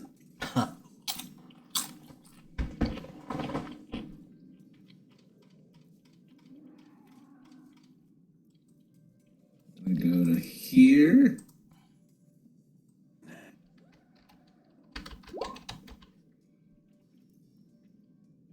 That hits for what should be 6, but it's not going to be.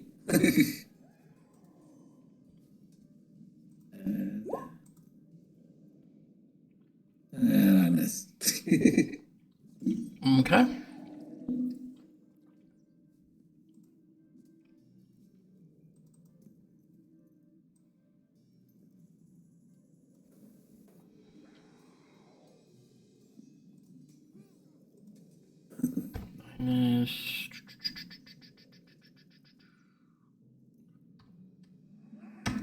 Okay.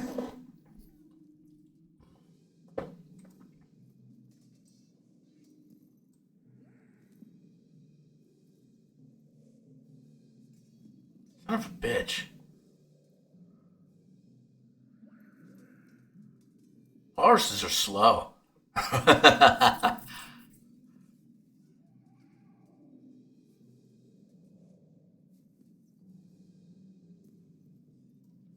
All right. She dashes to get in there. Try to block him off so he can't get away. To middling success at best. All right, Filbert.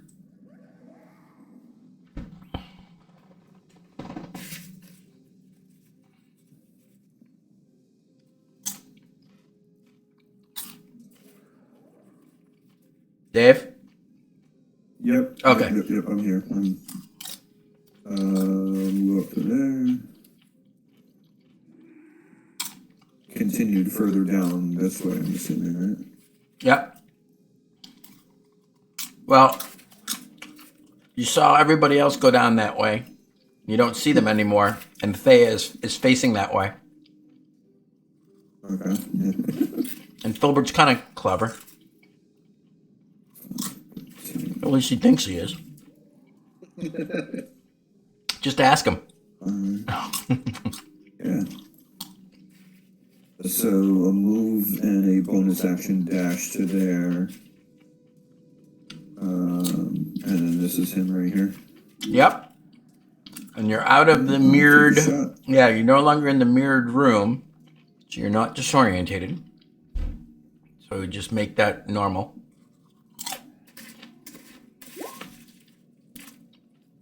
16 to hit. I think that does hit. It does. That would be 26 points of damage. It would indeed. So glad I gave you that fucking bow. That's good to hear.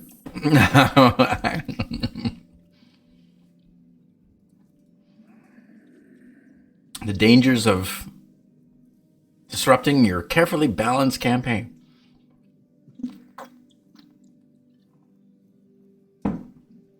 That's why 4E was so ridiculous, man. Everything was magic items.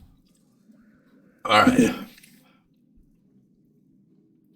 Cool. So yeah, you get up and you see and you loose a shot and you kick him square in the in his shoulder area, and he rocks back and actually bounces off the back wall from the force of your magic arrow. And he looks at you and he snarls at you, and then kind of does this weird kind of psychotic. All right. There.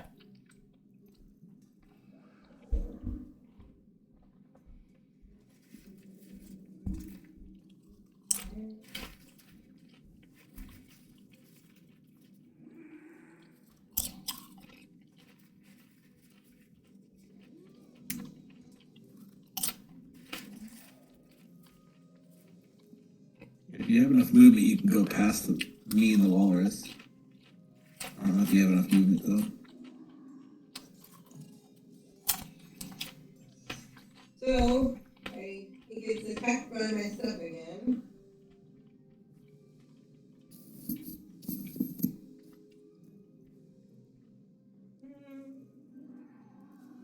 Do you reroll the damage every time he enters it? Yeah. Yep. When the creature enters the area for the first time on a turn or starts in its turn there. Okay, so when he, yeah. No, I would say that it's when she. I mean, yeah. If they're on her, then yeah. When she does that, then he. Yeah, it says. Yeah. It says on a turn, not on its turn. So. Right. Nice. You can technically force it on him. I played a cleric back when 5e first came out, man. I used to love this freaking. The combination of spiritual guardians and spiritual weapon. Yeah. And with a war mage, or with a war cleric rather, fuck, I loved it. I was a mountain dwarf war cleric. That's what I played. When you can get that combo off with them, and you've got some kind of like magic hammer, forget it. You are a fucking wrecking machine. All right, wisdom. Sorry, failed it again. Go ahead and re-roll it this time. She did. Oh yeah, it's 6. Okay. Sorry, I had to scroll. All right. So your little It's just moving with me, so it's not my action. no, not at all. That's the beauty of it. And that's the beauty of if you can get the spiritual weapon up, that's your bonus action you attack it with then. And then you attack it with your mace, your magic mace, or any kind of, or better yet, guiding bolt. Upcast. You can do shit like 100 points of damage in a single fucking round. Yeah. Pretty much out of stuff.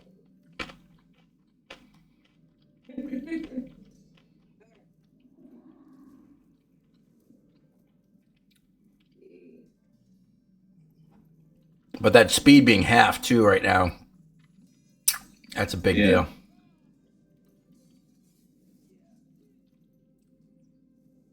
I'm going to cast Sacred Flame on him. My action. This is my concentration spell.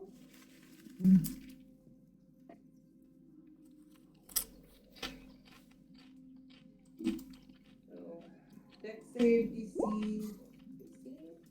23. Yeah. So nothing. Huh? That's it. Anything, Rebecca?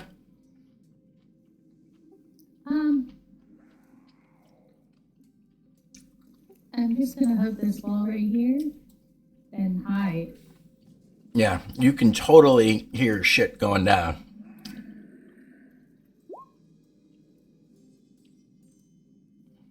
Oh my god, I thought it was gonna be a 1 for a second.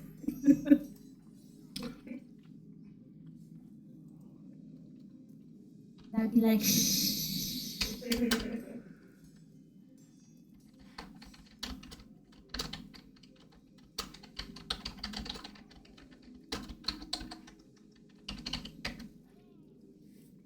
Okay? So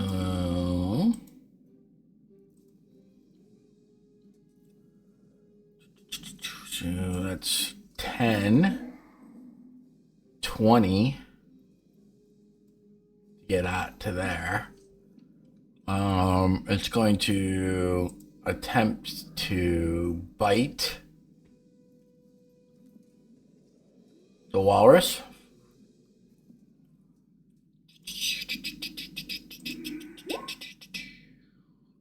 Which it succeeds.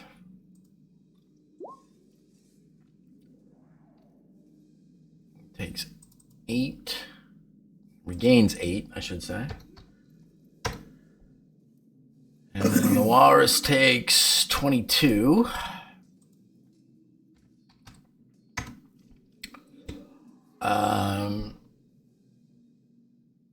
It's got another attack. But I don't think it can only do a 1-by-1 claw. And it actually hits with that 11. Because the walrus ain't got much of a freaking thing. It does 10 slashing.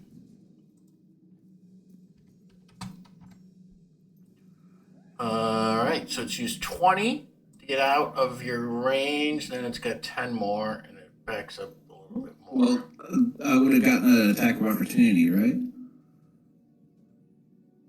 Yeah, that's right, because you didn't use your held action. No, you did use a held action. You don't have it. No, I walked up to him and smacked him. Oh, that's right. That was the other round. Yep. Yeah. Go ahead. Roll. Well, actually, no, I'm not going to. Okay. Sorry, John. I got confused with the other round when you used a held. Yep, no, that's okay. I'm not going to anyway. Okay. He's not getting far. Yep. Okay, cool. Is that the end of his turn? It is. I would like for him to make a wisdom save.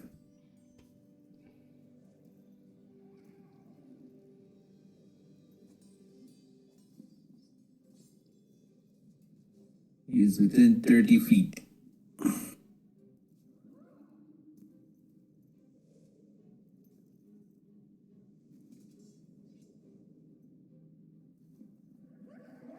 Okay.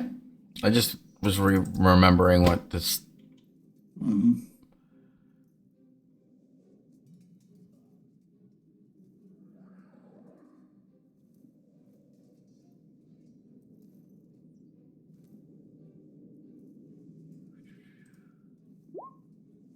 $19. Worth a try. So I was like, oh no, I'm not using my reaction. And because he gets anyway. Never mind.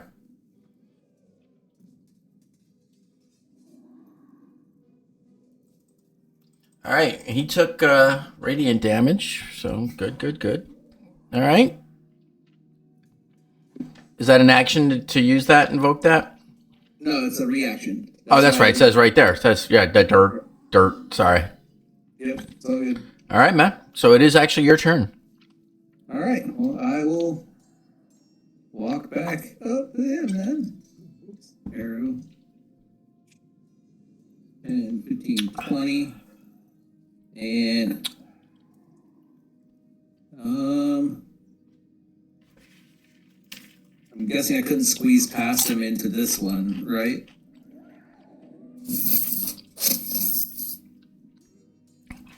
Yeah, you can. You can always go diagonal. Okay. Yeah. So I will go there. Okay. And I will smack him twice. Okay. Or attempt to at least.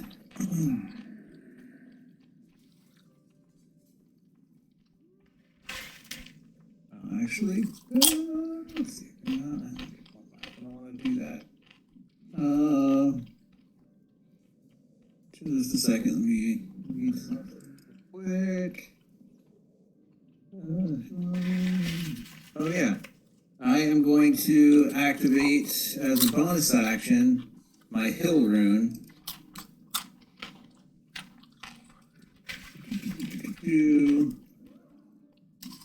Copy.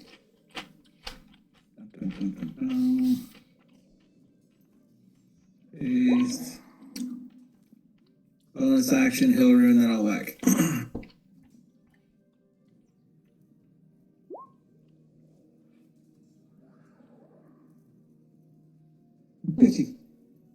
Okay, so I take it back. Roll 20 hates me in battle. Ring and carry advantage on saving throws against being poisoned. In addition, you can invoke your own as a bonus action, gain resistance to bludgeoning, piercing, or slashing for 1 minute. Cool. Neat.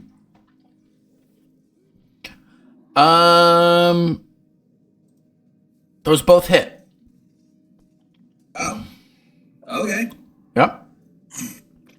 So 18. Yep. But probably halved. Cool. Good turn. All right. The walrus bellows out, rushes forward, its long tusks blaring. Finally, Belaine gets a moment.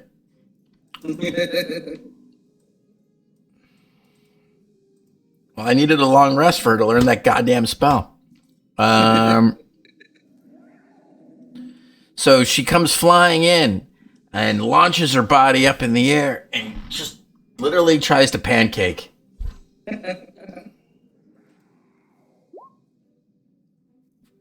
It hits. And then as she lands down, she drives her tusks into the back. Not bad.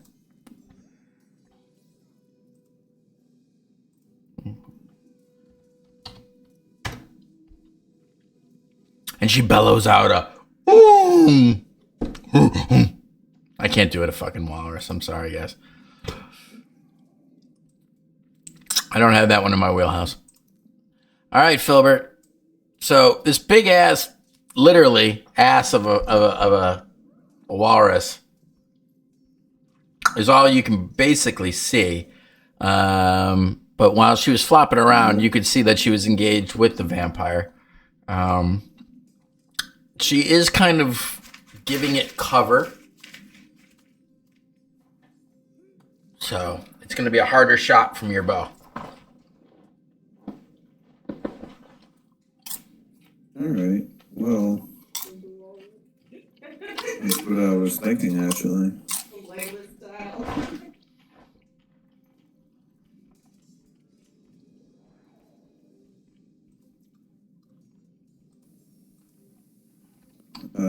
I mean, yes, that's what I was kind of thinking of doing. Is that doable? I didn't hear what she Is there said. a way for me to get up to kind of just climb my way up the back of the lane as the walrus? Fuck yeah. Shoot down from on top of her. Why not? Roll an acrobatics. DC 15. There you go. Fair enough. Yes, you can. Well, it's good because it was going to be a 3/4 cover.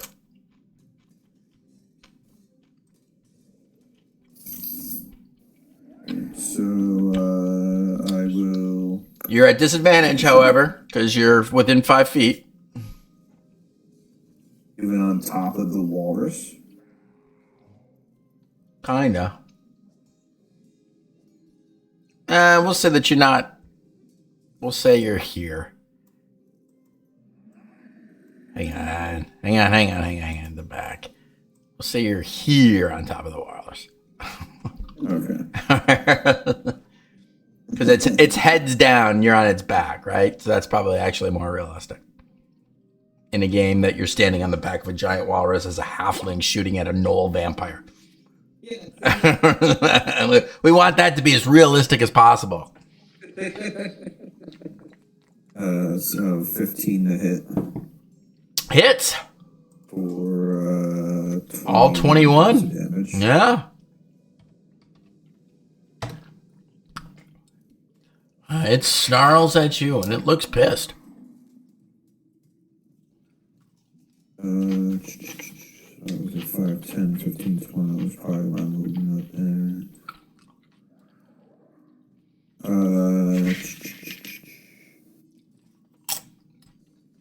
I guess I'll try to stay up there. Okay. Right there. Hey.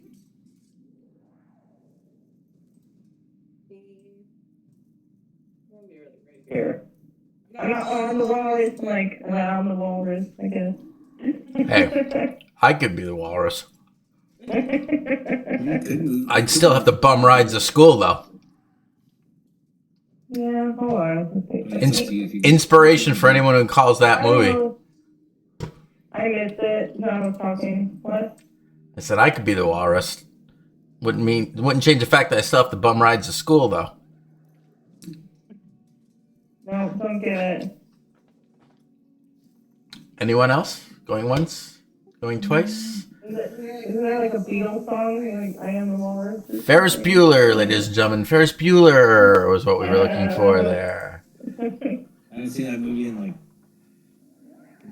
10 years.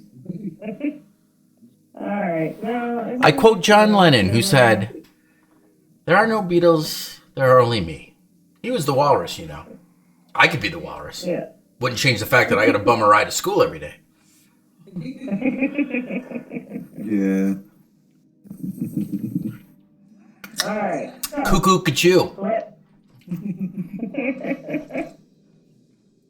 let's Roll that roll that beautiful bean footage.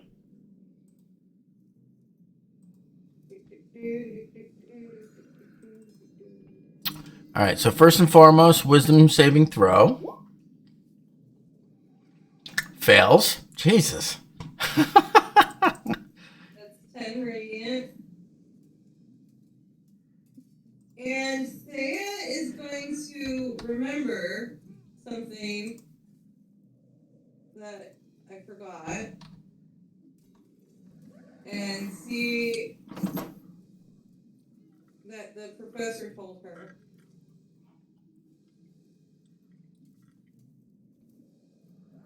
And I'm going to take out a stick of incense and light it. You have 2, so I'm just gonna do 1. See if that does anything, because he said it was gonna do something. That they didn't like it. Well, he said perfume, but It's perfume. But okay, what is perfume made out of? It's made out of like essential oils, especially if you're talking about D&D. Okay? I'm not going to tell you if it's going to work or not before you do it, but I think it's a great idea. Do it. I was just giving you a clarification on the words that he used. I'm not saying your interpretation is incorrect. Incense before, and we didn't run into them when we planted it in that area again. So, as far as Stay is concerned, it could work.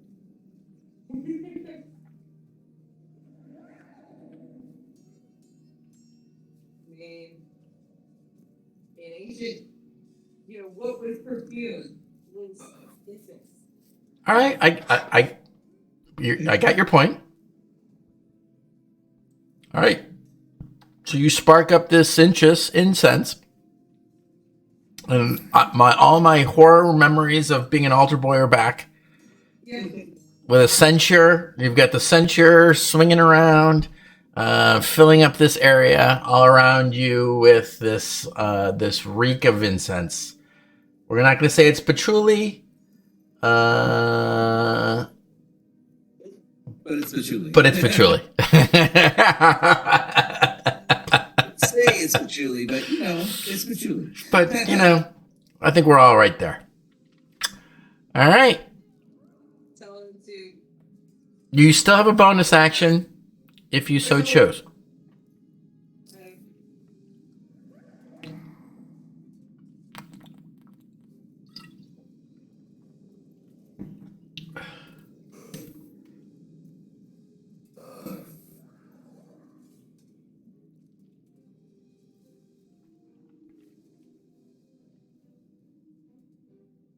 I'm sorry, Tara, did you say no?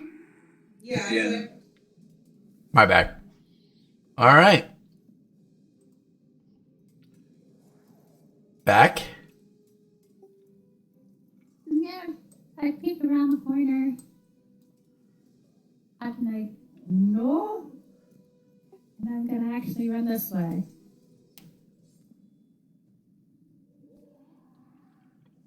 And I'm gonna hide over here. All right. Sister from another mother. It is. Okie dokie. It's funny what you roll. All right. So, fuck me.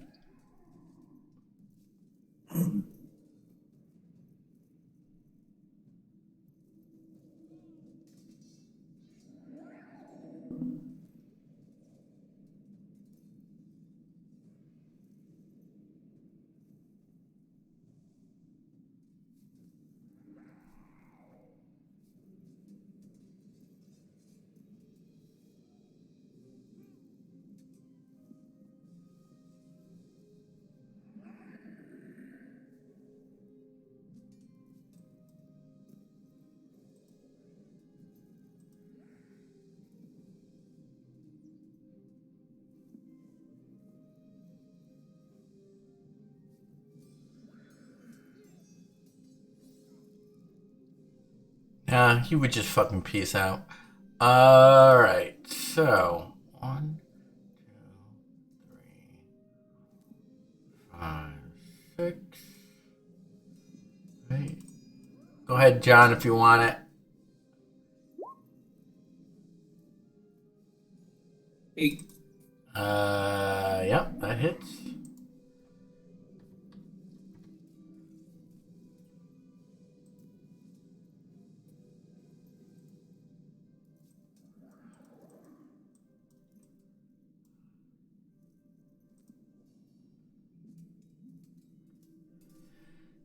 All right, so as it runs past you, John, it starts to sprint away. You see it start to change and go kind of misty. And it disappears. The form of it, I should say, changes and disappears into becoming that mist that you're familiar with as it goes around the corner there. Well, yell back. He's turning back into mist again. Cowardly bastard.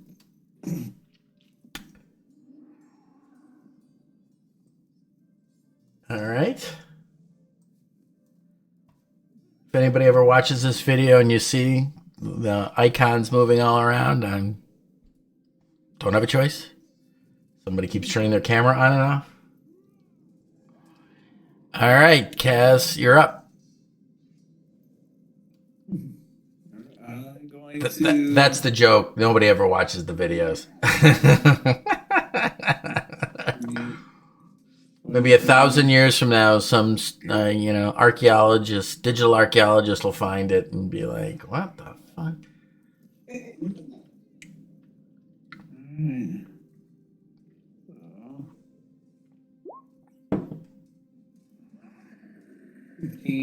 Should hit. Hang on. Oh shit! I've had it wrong the whole time. What his AC was. 15 does not hit. Oh shit. Okay. Well, try again. That hits. That hits. Yeah. Although it's weird that you can strike mist with an axe. Just kind of seems silly. But whatever.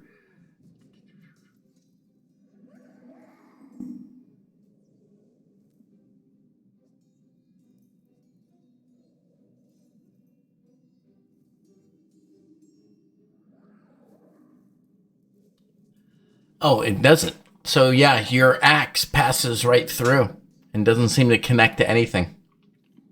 Damn it.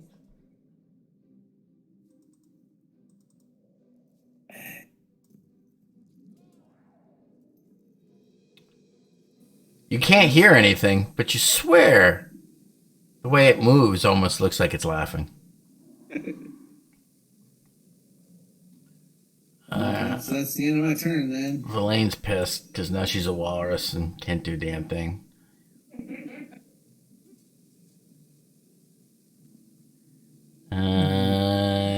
She's gonna dash to get to there and tries to take a bite at it. Like she's gonna try to flop on it and see if she can squish the mist. And can't. Did it still move half of its movement because it was in my thing? It wasn't. It was. It's only until it exits your space. Yeah. So the first five. The first 5 cost 10. Cost 10, then after that it's. Got it. And then yeah. All right, Filbert.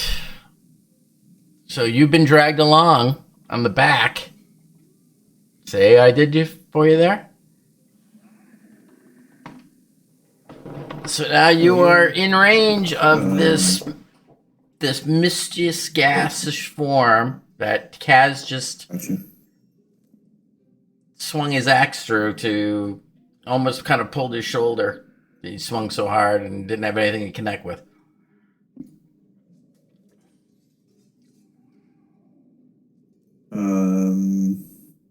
Let's Kill this see. damn mist.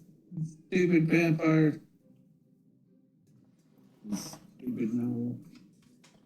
This is just a decision roll. Mm-hmm. Alright. I will take a shot at the cloudy, misty area. Okay. Can I attempt to steady aim while on top of this walrus?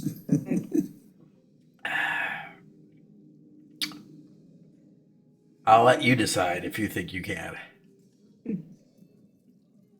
Well then, yeah. Filbert. Actually, let's do it this. All right, never mind. I'm sorry. I was just clicked on it as soon as you said after. I was gonna make you. I was gonna make you roll a D10, a 50-50 athletics check. So DC 10 athletics check to see if you could. Yeah. Okay. Acrobatics. Thank you for knowing what I meant without me saying it. Yeah. 18 hits. Being 18 to hit. Yeah. If it does hit anything. No, 18. I mean, by one hits. Okay. And because I gave you that so fucking bow, your force arrow actually goes through, and where his axe passed right through this mist with no thing, the force arrow goes into it, and it actually seems to gather the mist around, and it punches it square into the back wall. And you see kind of a crackle almost around it as it hits. Ooh. And yeah, and you get sneak attack and on top of it. Yeah, that's a big deal, man. All right, so 28. And that will be my turn. And because Thea's been fucking turning the goddamn screws on her radiant damage. Oh, no, it doesn't get his regeneration. He's a radiant damage. Yeah. I love that it's an accidental thing for her.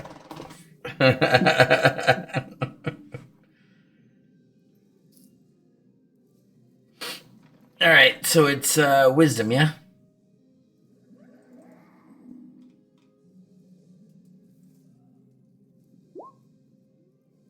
Fails it. Excellent. You're just a moment. Maybe always flicking, dragging. 11. All right, so weirdly, man, you're seeing Oops, didn't mean to do that.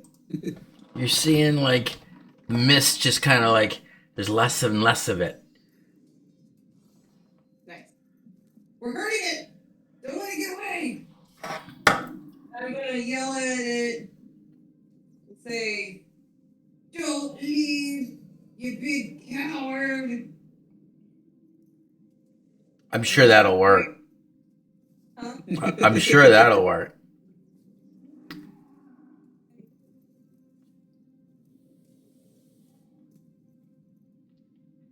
Thunder demands that you no longer are part of this plane!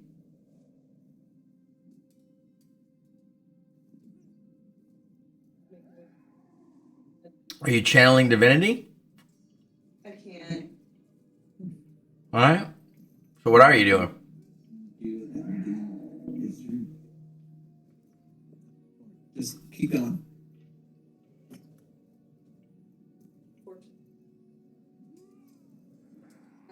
Oh, I guess I could. Hold on. I'm going to sacred flame.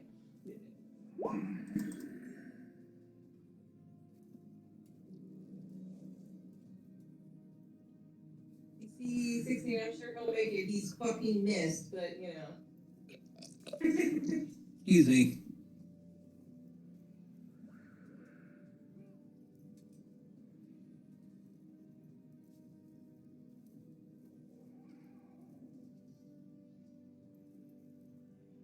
Yeah, so he has an advantage in this form. I'm sure. But it's worth a shot. 21. Yeah.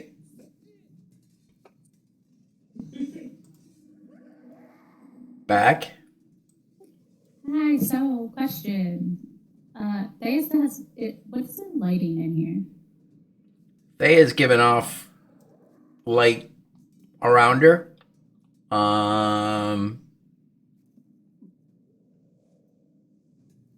Like you're almost lit up from like you're in the range of her 30 feet. Almost. Goes to there. So is it 30, 30? I think light is. Fuck. You think I would remember this? Can't see past where your arrow was. Well, Yeah. but no, she's asking if it's dim light on her. It's 20 feet radius and dim light for 20 feet. So it's 40 feet, 20/20. Okay. Actually, let me make sure that I have her set up correctly. It's light. No, I do not. Let me fix you. Thank you for that. Yeah.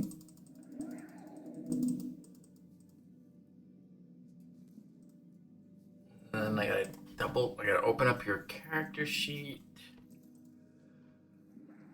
Come on now, edit, remove token, use selected token, save changes.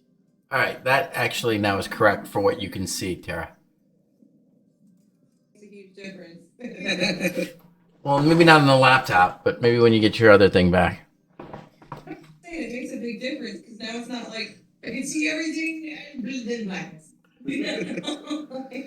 Well, you get 40, so you should be able to see at least 40 feet. Yeah, whereas before it was 30 and it's black.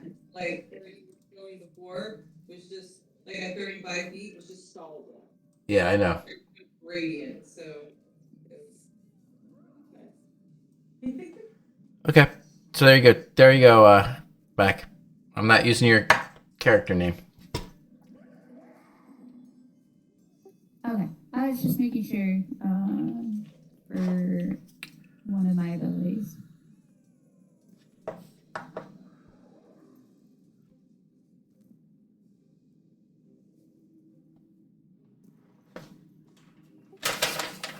Yeah. Okay. So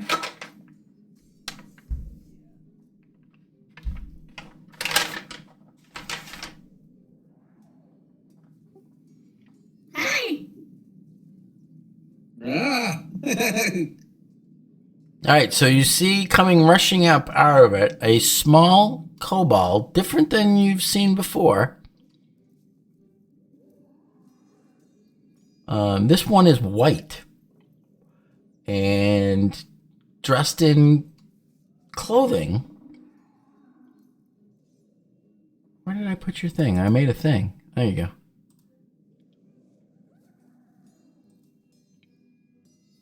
Why isn't it working?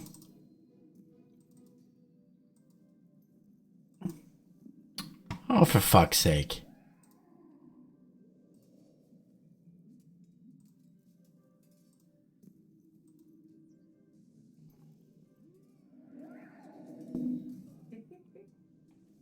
Yes. Okay.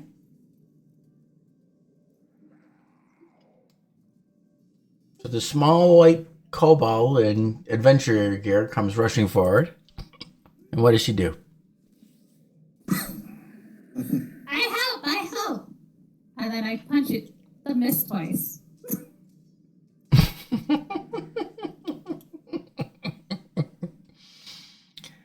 All right.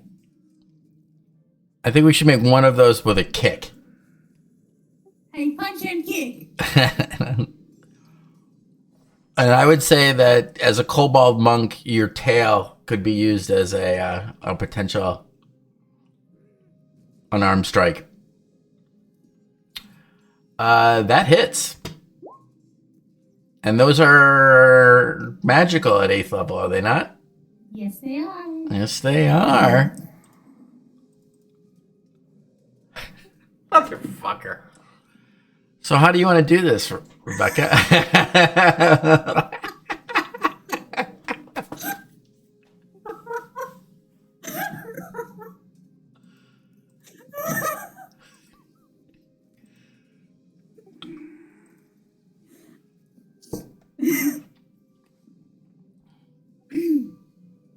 So, and I help. And then I go like this. And I just kind of do a little light tap.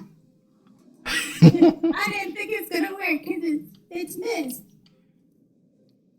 No, but as you all watch her do that, you see this kind of shimmering power kind of,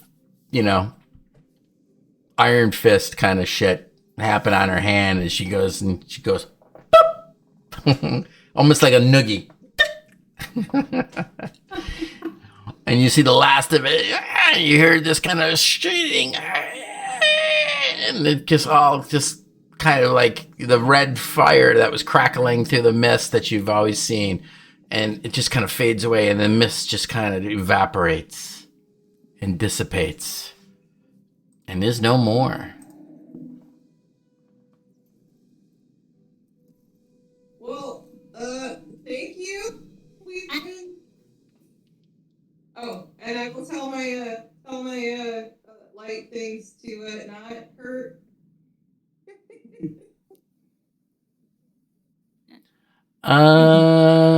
What's your alignment? Me, I'm chaotic neutral.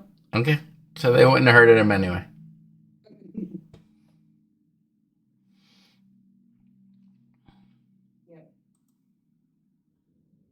So thank you. We've been chasing that vampire for quite some time. Who are you? How did you get here?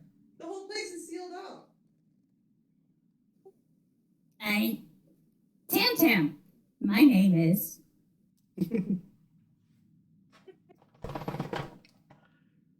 Oh, well, I come that way.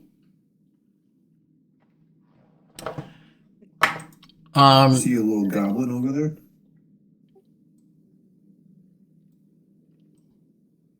Maybe.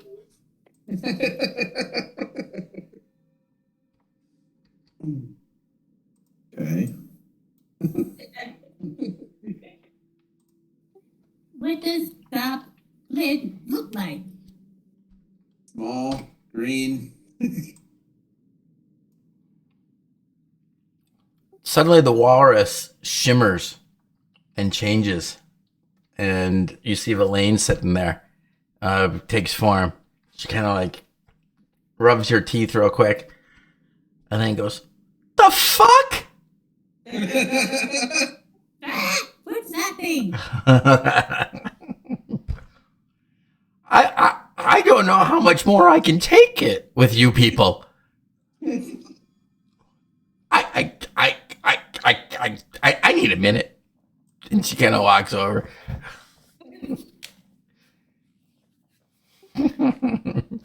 You see her pulling out the professor orb, and she's like kind of talking very quietly with it over in the corner, and you can see like the orb is like frantically like glowing and flashing, so it's in rapid conversation with her. oh, gosh. Thank you for your assistance.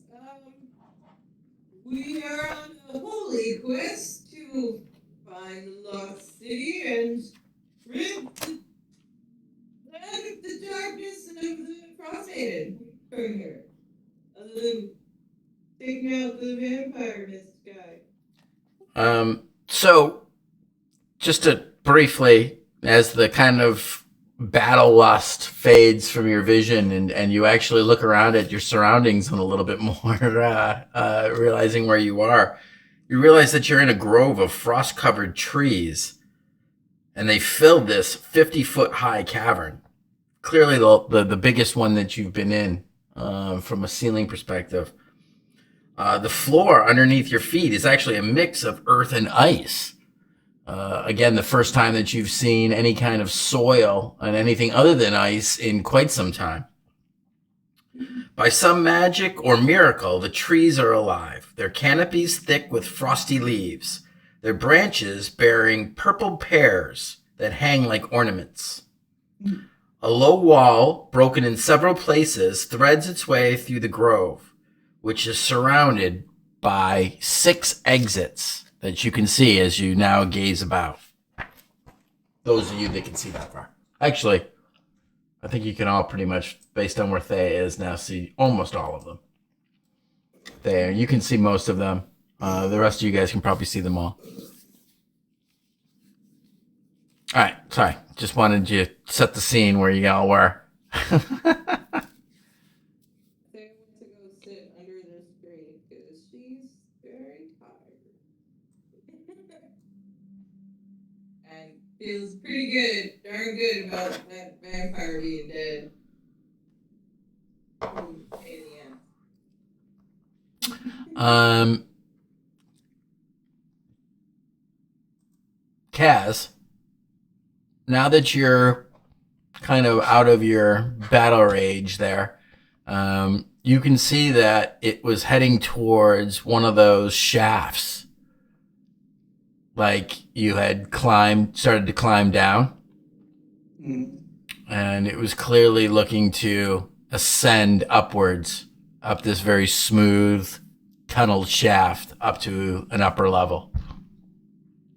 And likely would have been able to be right out of your reach had it been able to go another few steps.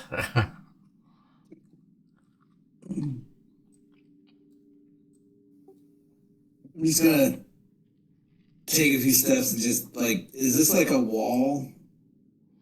Yeah, it's a low wall though. Okay. So like almost like a half wall, which Like- is you should be able to see through it, right? Yeah.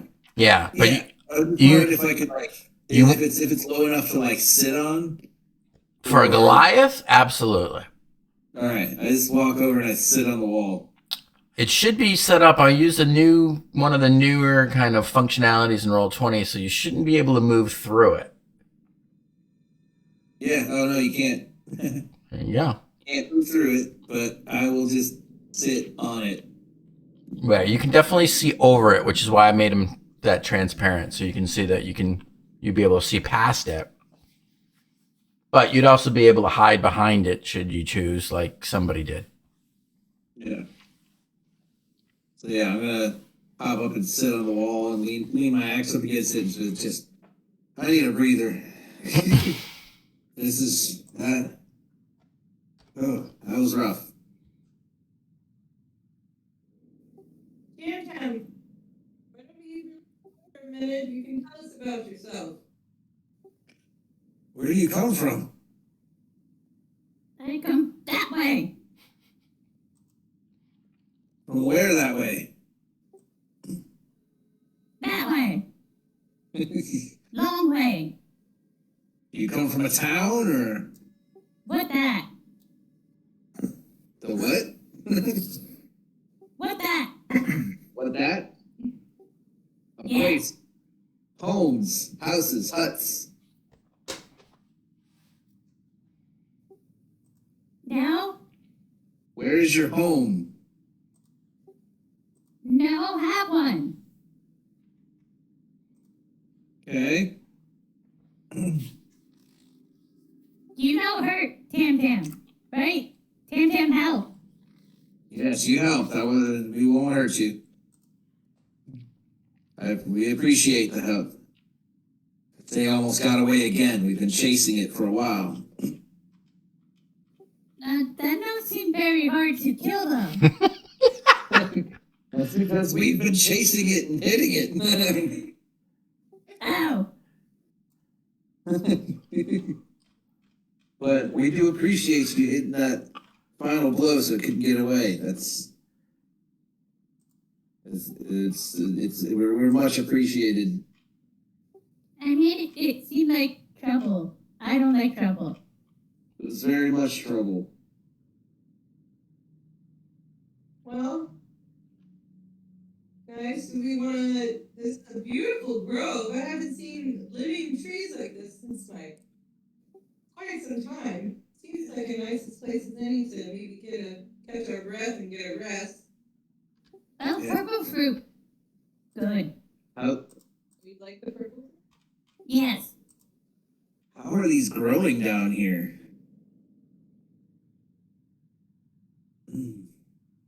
You should eat. Then protect Tam.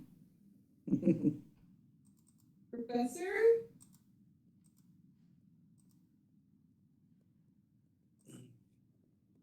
Elaine, can you ask the professor if he's heard of this grove before?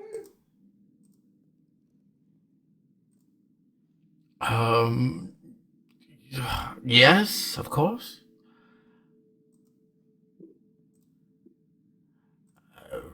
She leans on and gives him a look around.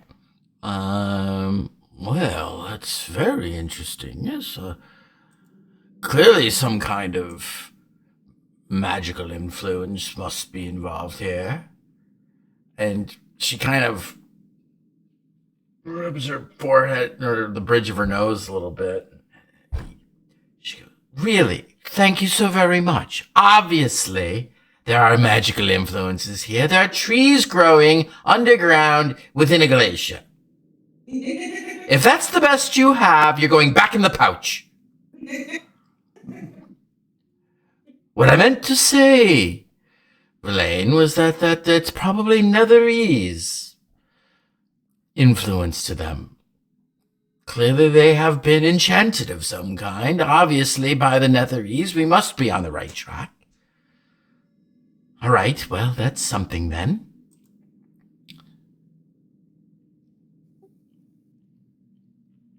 And as he's saying that, some of you notice one of the trees actually begins to appear to move. And then with a second or two, actually you realize that something is detached from and stepped out of a tree. And you see the shape of a kind of a woman with green and brown skin, and her hair almost looks like the leaves of the tree. She is also covered in a bit of frost on some of her person. And she shyly kind of steps out. Hop off the wall. And she begins to speak in a very lyrical kind of way, which some of you actually recognize. Thea, I believe you speak. Come on, roll 20, open it up quickly so I don't freaking ruin the minute. Nope, you don't recognize it, Thea. I really doubt that Filbert does, but maybe. No, not Elvish or Sylvan. No. Okay. What about you, Kaz? Are you Elvish or Sylvan? Oh, I am common and giant. All right, so she begins to speak, and Verlaine immediately looks at her, and she speaks back in the same kind of lilting kind of way. And honestly, most of you have heard Elvish. You know that they're speaking in Elvish right now. Except for you, Tam Tam. You have absolutely no idea what the fuck is going on. And she looks back and she says, Kaz, it's okay. She welcomes us to her grove. Please put that axe away. Dryads have a thing with axes. If you don't mind. I lean the axe back up against the wall and hop back up on it then. The Dryad then begins to actually spew out a long, like, and Verlaine's actually struggling to kind of like follow it all, and put it down.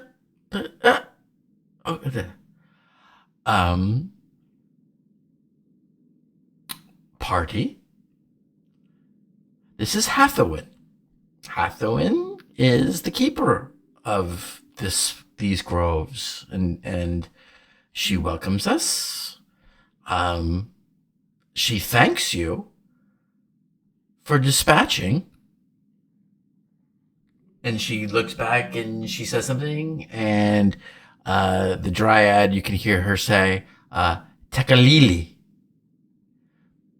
The vampire Tekalili, who has been trapped down here for, and she says something in Elvish, and the Dryad nods, apparently close to 300 or 400 years. Wow. Jeez. she is very glad to see you. Apparently, you are the first visitors, other than this kobold, who, and she looks at you, Tam Tam, and goes, I guess recently, have come here? Yeah. She's a nice lady. Okay. Yeah. So, she offers you to us to take rest and to sit and converse with her. I think she's lonely. You understand her? It sounds like gibberish. Don't say that in front of an elf, young lady. You ask her if we can eat some of this fruit. I can certainly ask her. And she goes off into a bit of Elvish, and you can see the dryad Hawthorne looks at you all and motions up to the fruits, and clearly is offering for you to partake in the fruit. I will ask Elaine how to say thank you in Elvish or whatever, and then do a horrible job saying it in Elvish. Roll a performance check.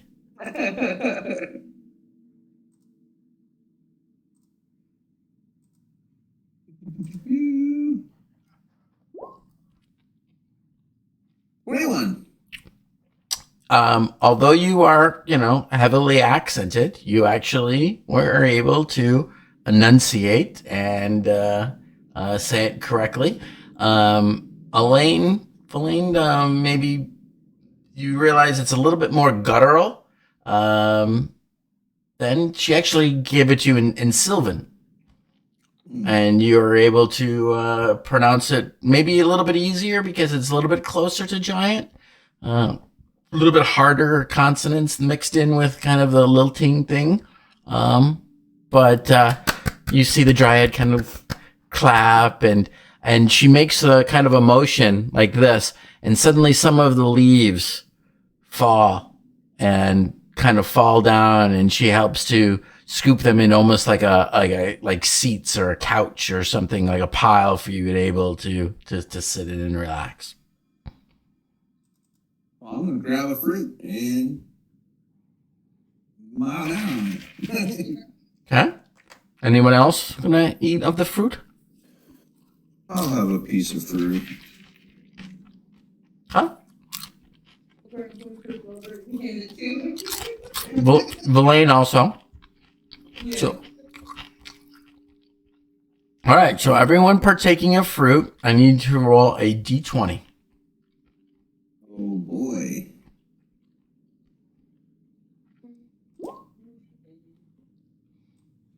$18.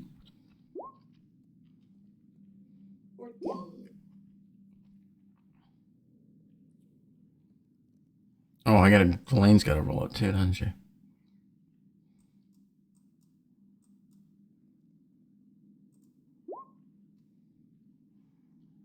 All right.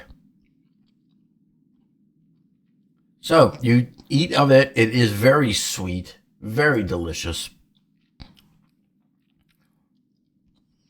And as you're sitting there enjoying it, I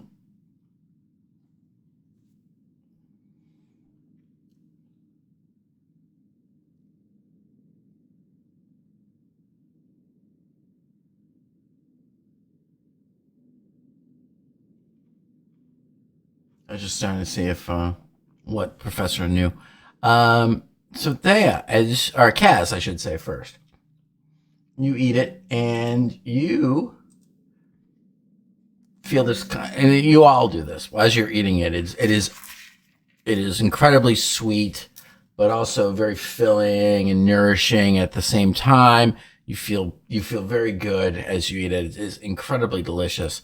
But you gain something from eating it, Kaz. And you gain Huh. No, you get lasers on fucking sharks, dude. You gain the charm of purplemancy. Okay. It's right there. And what you gain. Both Filbert and Thea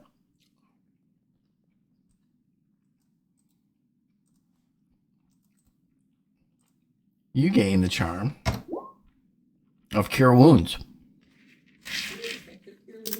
Nice. Ooh, third level. Mm-hmm.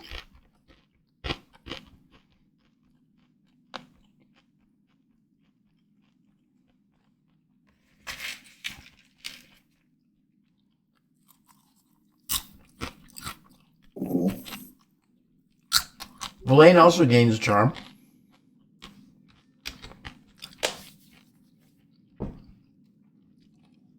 But as nobody's saying anything, she keeps it to herself.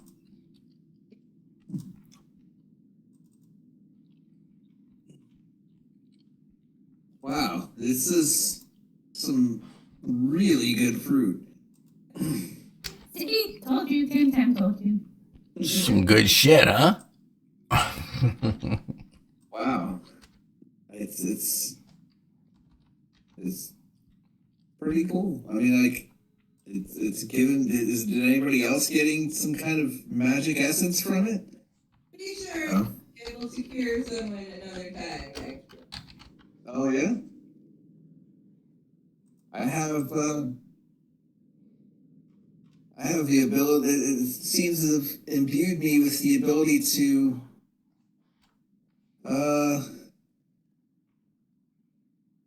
cast a spell.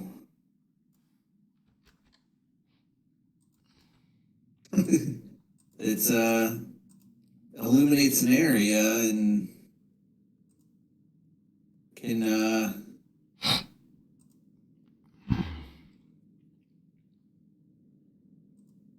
can do something. Yeah, it's like a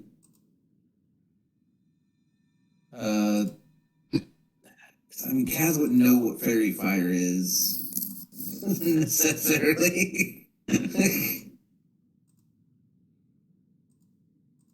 Kind of. The way magic works is that basically you do know. Oh, okay. You know what I mean? It's like when you attune to an item, you automatically know how to use it. Oh, okay.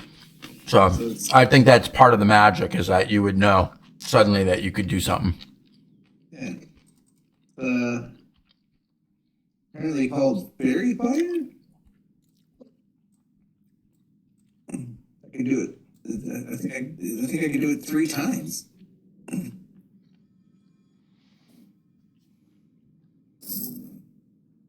That's cool. Hey, bright lady, can you make less bright?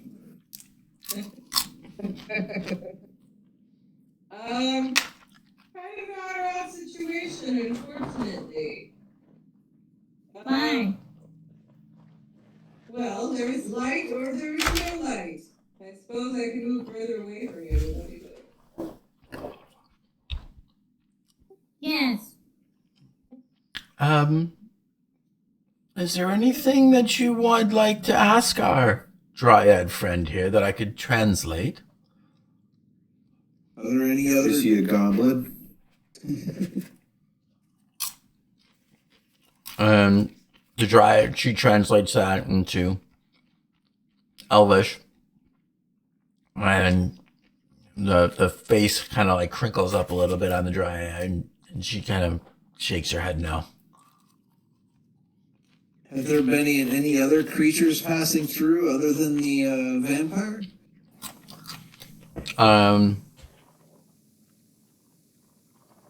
When Verlaine asks that, she nods vigorously yes. And she launches off into this long. And Verlaine turns to you guys and says, well, that's very interesting. She described them as dark elves, which I'm sure You can all make your own conclusions about what she meant. But 3 of them passed through her grove on multiple occasions, coming and going from both the southwest and the southeast passages. Wonderful. Apparently, Icewind hasn't spoken with them. She's had a bad feeling about them and was afraid they might attack and hurt her. It's a fairly good assumption.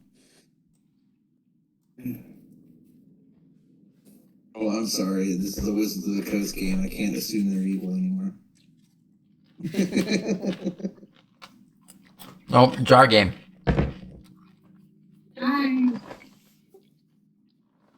Oh yeah, I saw it. There's a bunch over that way. That. How often do they come through here? Well, apparently they've been through here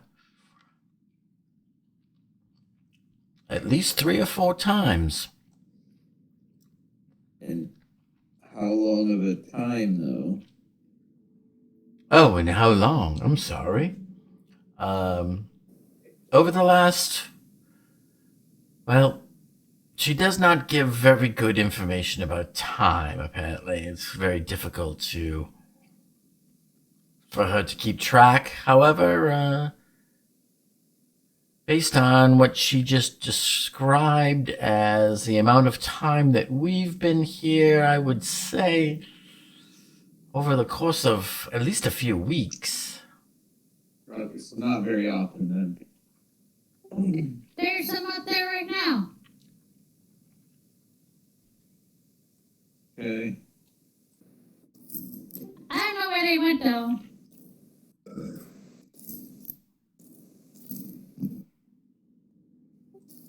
Well, I think we really need to rest.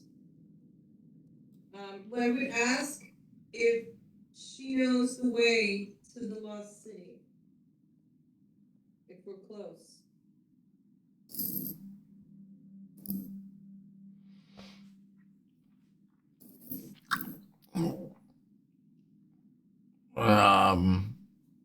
She begins to talk to her about that. And their conversation goes back and forth several times this time. And it's clear that Verlaine is trying to try different ways of expressing what it is that she's trying to ask. And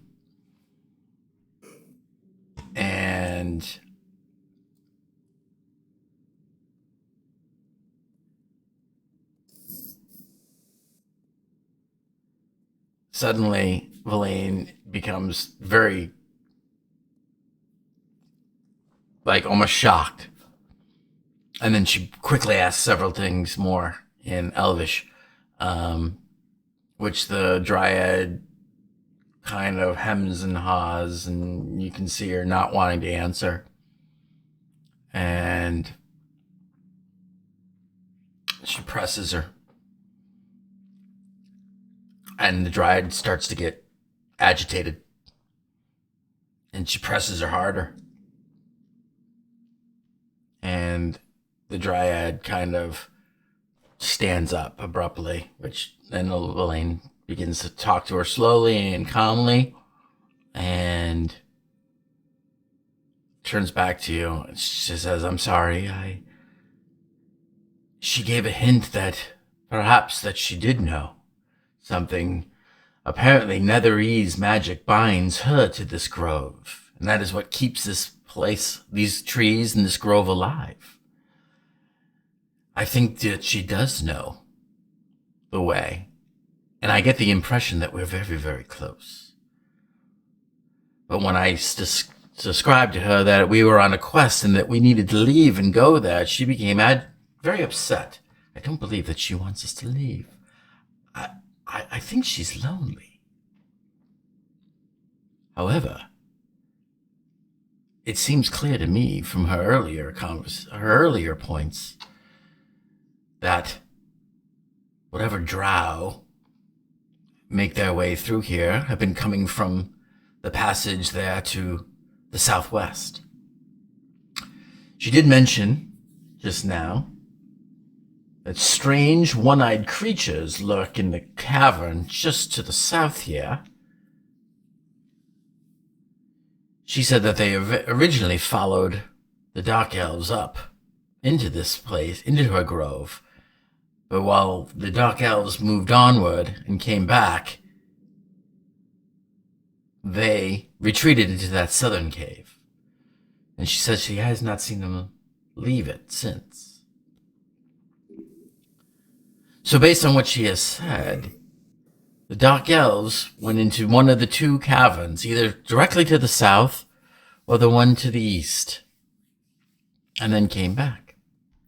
I would think they are after the same thing we are. So our choices are narrowed down to two. I think we are very close.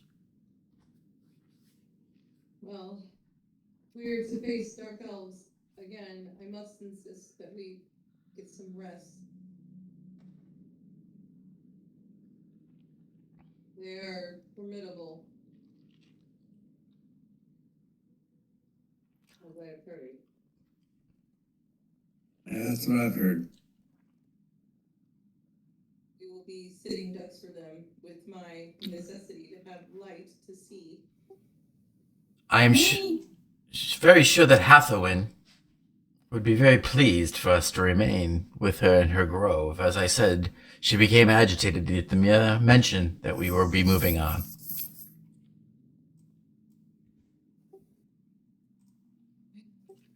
Hey, Bright Lady! If you turn off bright, I make you see dark. Okay. But you gotta promise to turn off light.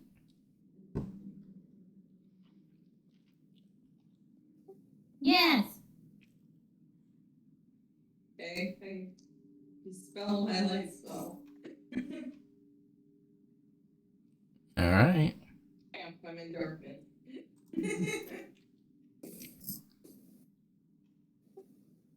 I quietly walk up to the Bright Lady. And I touch her. And I'll use 2 of my key points to give her dark vision. Okay. 60 feet? 60 feet.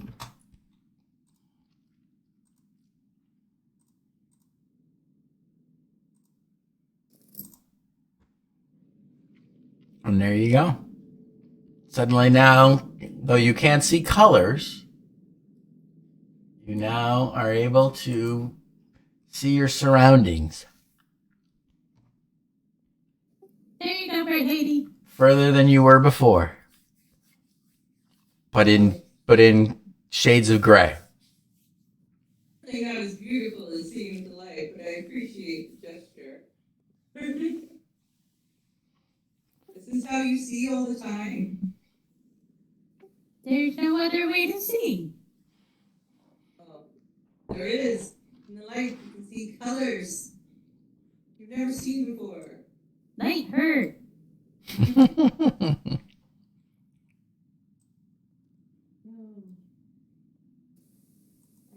Well, does everybody agree we should at least take a short rest, or At least. at least, if not, over? Well, short rest doesn't really do you much good. We should try to get a long rest in if we can. Yeah, I really think we should.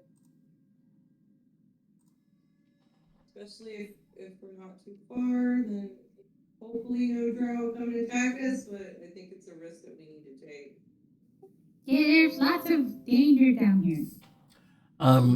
Verlaine turns and says something in Elvish, and the Dryad actually gets up and is excited, and she goes and touches each of the trees, and rain of leaves come flooding down, and she quickly motions and tidies them up and actually makes them into 5 beds of various sizes. And gestures for you to. Yeah. Thank you. I will try to copy how Kat said it. Okay.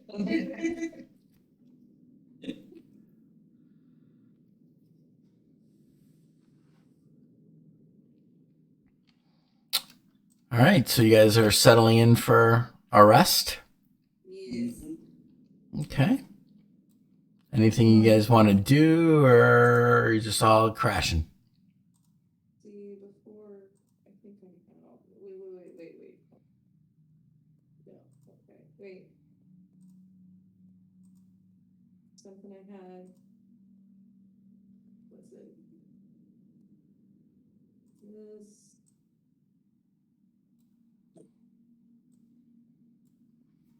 Before I go to sleep, I'm going to use my last level 4 and upcast, I guess. Lesser restoration on Kaz. Hopefully get rid of his necrosis or whatever the heck he's got going on. I don't know if it'll work, but Okay.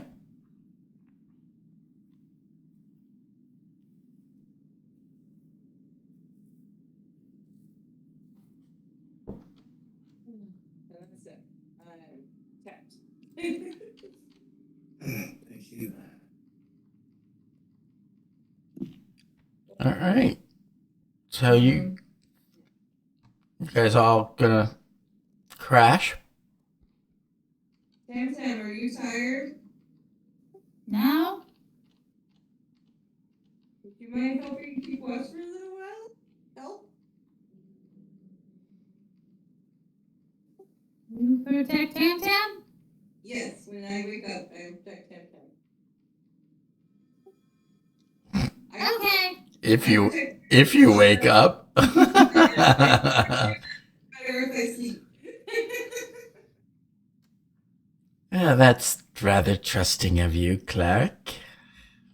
I'm sure this albino-looking kobold is very trustworthy. Yes. See, she says so herself. From her. Hey, listen, we've been traveling together this whole time. And, normally we wouldn't have, so there. I trust my vibes. Thanks for tribes. Yeah, as long as you have a fully charged battery, I'm sure you'll be very happy. I will read my book for a while and keep an eye on her, rest assured. Thank you, Blade. Okay, well, we're Blaine, sleeping. Blaine can wake me up for second watch. Of course, Master Halfling. Always the sensible one.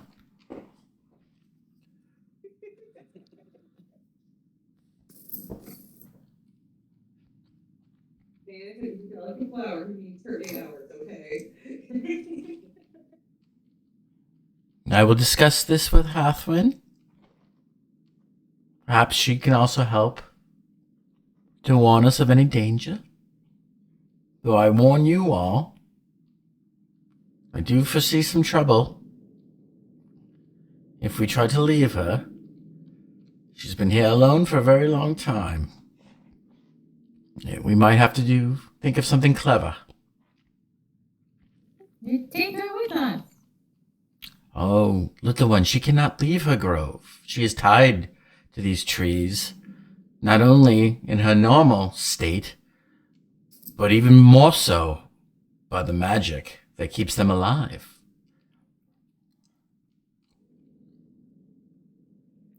But I shall give it some thought, and I encourage you all to do so as well.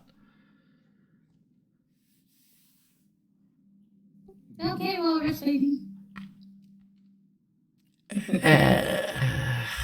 I'm not going to get away from that, am I?